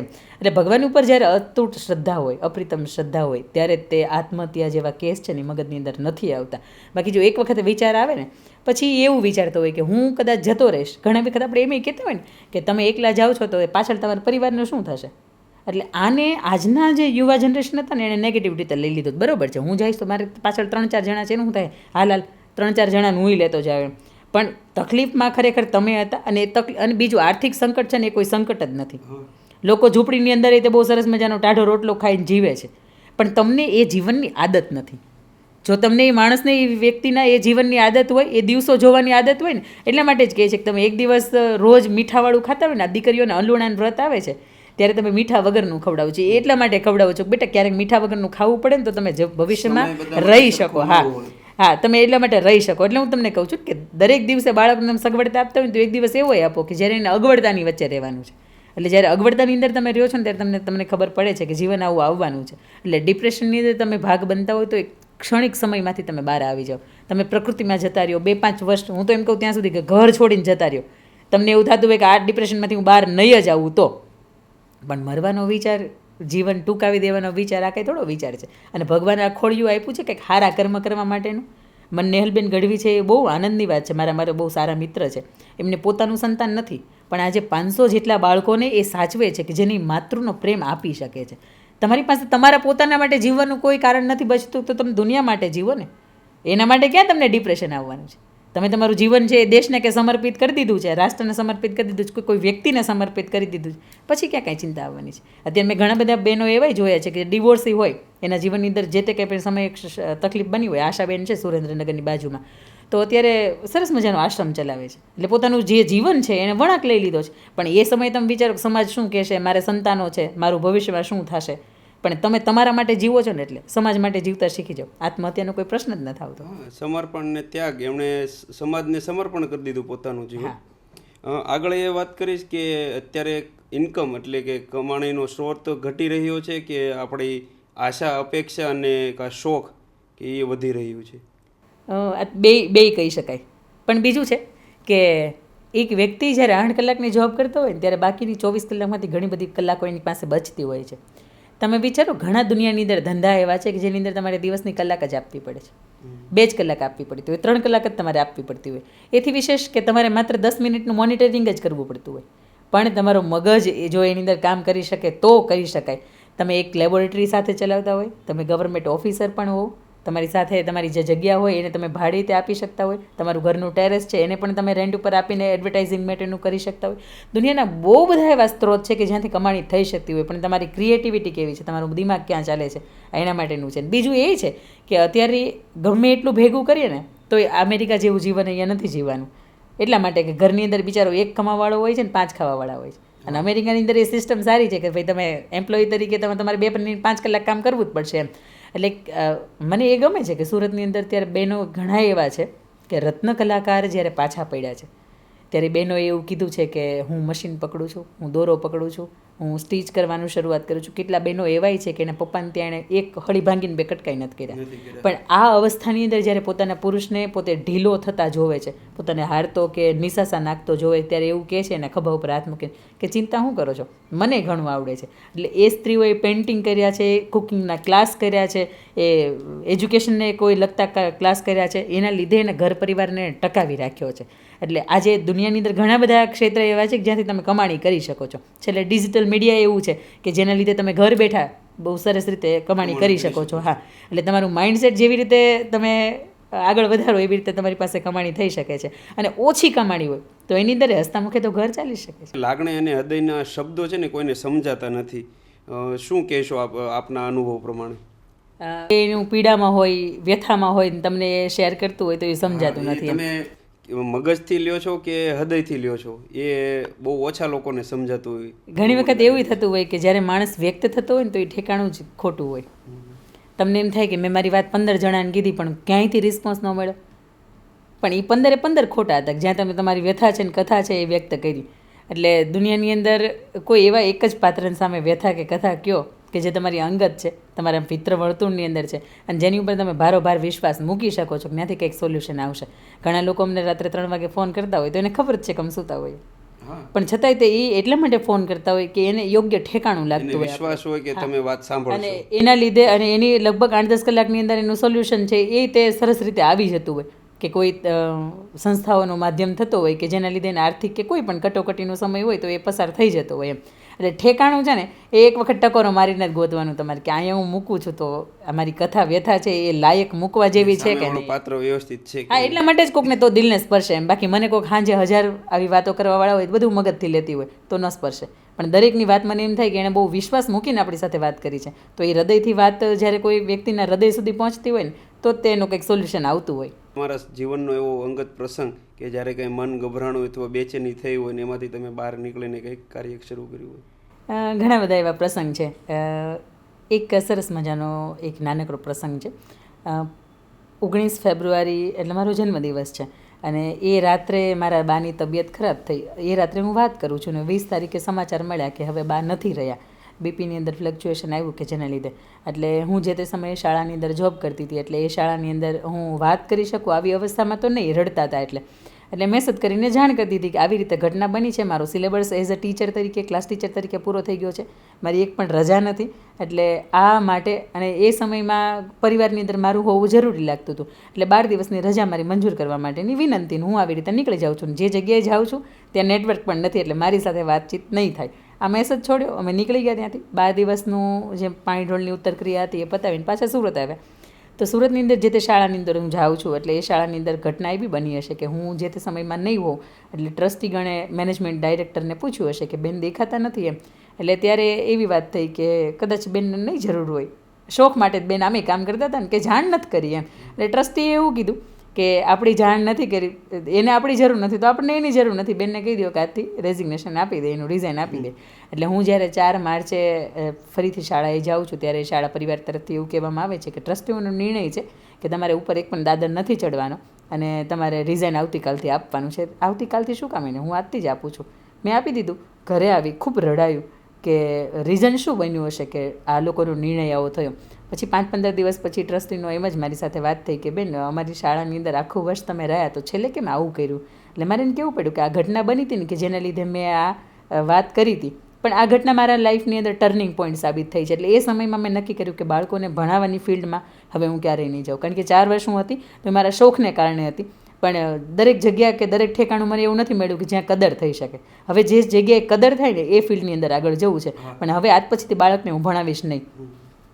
એટલે એ 4 માર્ચ આવી રીતની ઘટના બની કે દિલને દુઃખ લાગ્યું કે તમે તમારું સંપૂર્ણ હોમી દીધું છતાંય તમારી કિંમત ન થઈ, છતાંય તમારા 12 દિવસની માટે તમારું આખું વર્ષ બાળકોની સામે તમે નીચા પડ્યા, આવું થયું. પછી મેં બાળકોને મેન્ટલી એક બીજી જગ્યાએ મારી મિટિંગ કરીને કીધું કે બેટા તમને અમે શ્રેષ્ઠ આપ્યું છે, ભણાવ્યા છે, હવે તમારે દુનિયાનું કોઈ પણ પેપર કાઢે ને તોય તમારે તમારું બેસ્ટ આપવાનું છે. અને એની અંદર એ બાળકોએ રિઝલ્ટ સરસ આપ્યું હતું કે જેના લીધે શાળાને પસ્તાવો થયો કે આપણે બેનની સાથે ખોટું કર્યું એમ. પણ મેં ત્યારે એને એવું કીધું હતું કે નહીં, તમે જે મારા માટે નિર્ણય લીધો ને બહુ શ્રેષ્ઠ લીધો. કારણ કે હું રોજનું 6,000 રૂપિયાની અંદર રોજનું 20-25-50 મિનિટનું ટ્રાવેલિંગ કરીને આવતી હતી ને જતી હતી, મારા શોખની માટે જતી હતી. પણ એ સમય એવો ત્યારે થયું હતું કે એવું જ આપો, એવું જ કામ કરો, એવા ક્ષેત્રની અંદર જાઓ જ્યાં તમારી લોકો કદર કરે છે. હવે શિક્ષક તરીકે હું 1 કલાક તો ભણાવતી જ હતી, તો અત્યારે જે એઝ અ સ્પીકર તરીકેનું મારું કામ કરું છું તો એની અંદર એ ભણાવવાનું જ કામ કરવાનું છે, એ જ 1 કલાક છે એમ. પણ અત્યારે લોકો જે એક લોકચાહના આપે છે કે લોકોની વચ્ચે જે સ્થાન છે એ ત્યારે જ થઈ શકે જ્યારે એ જગ્યાએથી તમને પછડાટ મળ્યો. તો બાકી આજે પણ કદાચ હું એવું કહી શકે ગર્વથી કે છેલ્લા 7 કે 8 વર્ષ 10 વર્ષથી હું શિક્ષણ ફિલ્ડની સાથે જોડાયેલી છું અને મને એટલો અનુભવ છે. પણ એ ઘટના જે બની હતી એનાથી જે તે સમયે ડરે લાગ્યો હતો કે હવે લોકોને શું કહેવું, મને શાળામાંથી કાઢી મૂકવામાં આવ્યા એમ. અને આ ઘટના હું પહેલી વખત અહીંયાથી આપને માધ્યમથી આ શેર કરું છું. પણ એક છે કે જે જીવનની અંદર આવી કોઈ પણ ઘટનાઓ ત્રીજા વ્યક્તિના લીધે આવતી હોય ને ત્યારે જે તમને જીવન જીવવાની તમારે પથ હોય, જે તમારી દિશા હોય ને એને તમારે ખુલ્લું કરી નાખતી હોય. બાકી તમને આવો વિચાર જ ન આવે કે મારે ફિલ્ડ ચેન્જ કરવી છે. ગર્ભ સંસ્કારનું મહત્વ કેટલું છે જીવનમાં?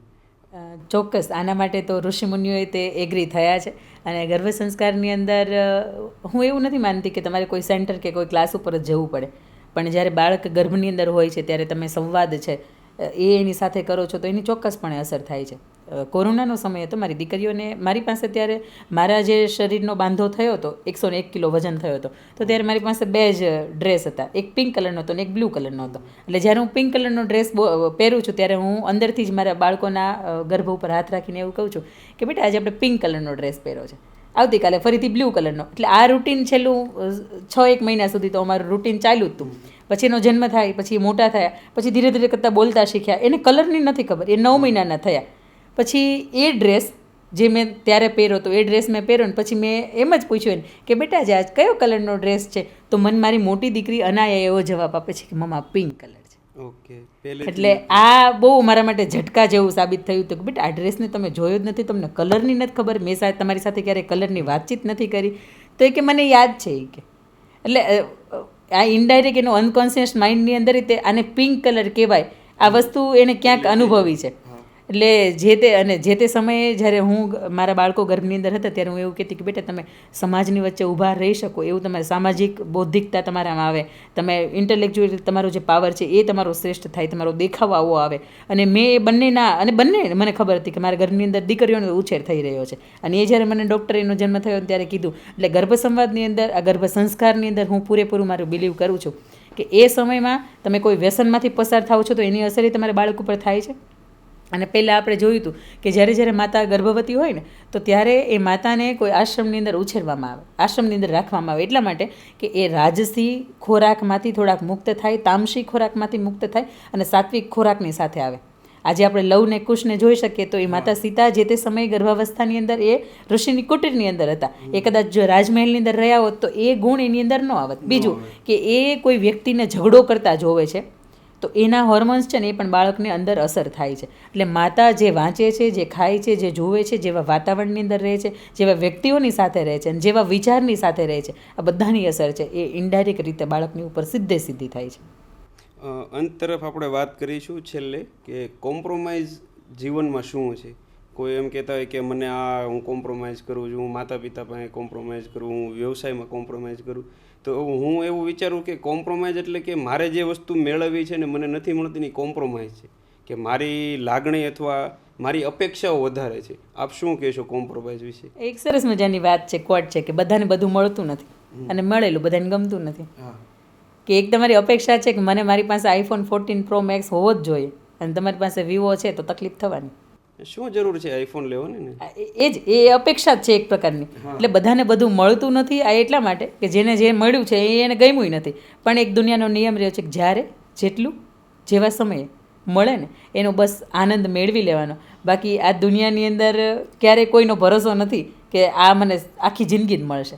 તમારે અત્યારે સરસ મજાનો મહેલ છે તો આખી જિંદગી રહે એની કોઈ ગેરંટી નથી. શરીરની પણ હા, શરીરની ખુદની ગેરંટી નથી. આ કે 22-25 વર્ષની યુવાનીની સાથે જે તમે કાર્યક્ષમતાની સાથે કામ કરી શકતા હતા એ 35-40 કે 45 નહીં થાય. એટલે જે સમયે જ્યારે અને જેટલું ભગવાન આપે છે ને બસ એનો આનંદ ઉઠાવી લેવાનો. અને એક સરસ મજાની એક રીલ્સે વાયરલ થઈ હતી કે ભગવાન જે સમયે જે ઢોલકી વગાડે ને એ ઢોલકીની અંદર બસ અંધાધૂંધ નાચી લેવાનું. કારણ કે એની અંદર જે આનંદ છે ને એની અંદર તમને કોમ્પ્રોમાઇઝ જેવું ફીલ નહીં થાય. અને તમને એવું લાગશે ને કે 10 જગ્યાએ મેં જતું કર્યું તો તમને અંદરથી એક માઇન્ડસેટ બની જશે કે મારે જ જતું કરવાનું છે. તમે જતું શું કરો? હું તમારું હતું કે તમારી પાસે છીનવાઈ જાય છે તેનો ડર છે.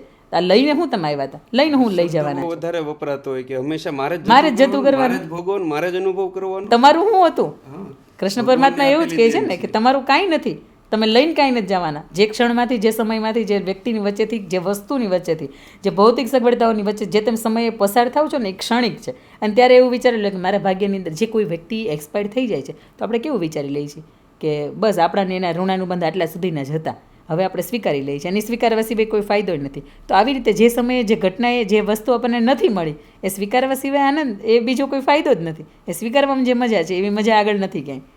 મારા ગુરુ મનીષભાઈ કીધેલી વાત આ સાથે જોડીશ કે ભાગ્યથી વધારે અને નસીબથી ઓછું ક્યારે કોઈને મળ્યું નથી. અને તમે કર્મ કરતા જાઓ, ફળની આશા રાખવાની જરૂર છે. ચંદ્ર ગોવિંદાસજી પ્રભુ ઇસ્કોન મંદિરવાળાએ કીધેલી વાત કે ફળની આશા રાખવી જરૂરી છે. જો તમે ફળની આશા રાખશો તો તમને ઉત્સાહ, અંદરથી ઉમંગ અને કામ કરવાનો જુસ્સો વધશે. પણ એક એ વિચાર કે તમે વધારે પડતી અપેક્ષા કોઈ વસ્તુ અથવા કોઈ વ્યક્તિ પાસેથી રાખો છો તો અંતે તમને એ દુઃખ, દર્દ અને તકલીફ જ આપતી હોય છે. વાતોનો ખજાના પોડકાસ્ટનો અંત કરું છું અને એ વાત ચોક્કસથી કહીશ કે અમે ક્યારેય કોઈ વ્યક્તિ અથવા કોઈને નીચે દેખાડવા માટે કામ નથી કરતા. એક જ વિચાર છે અમારી સંસ્થાને પૂરી ટીમનું કે અમારા આ વાત અને વિચારો અને મહેમાન થકી કોઈ પણ એક પરિવાર અથવા કોઈ પણ એક વ્યક્તિનું જો જીવન બચી જાય તો અમારી કરેલી આ મહેનત અને અમારો જે આ વિચાર છે એ સફળ થાય.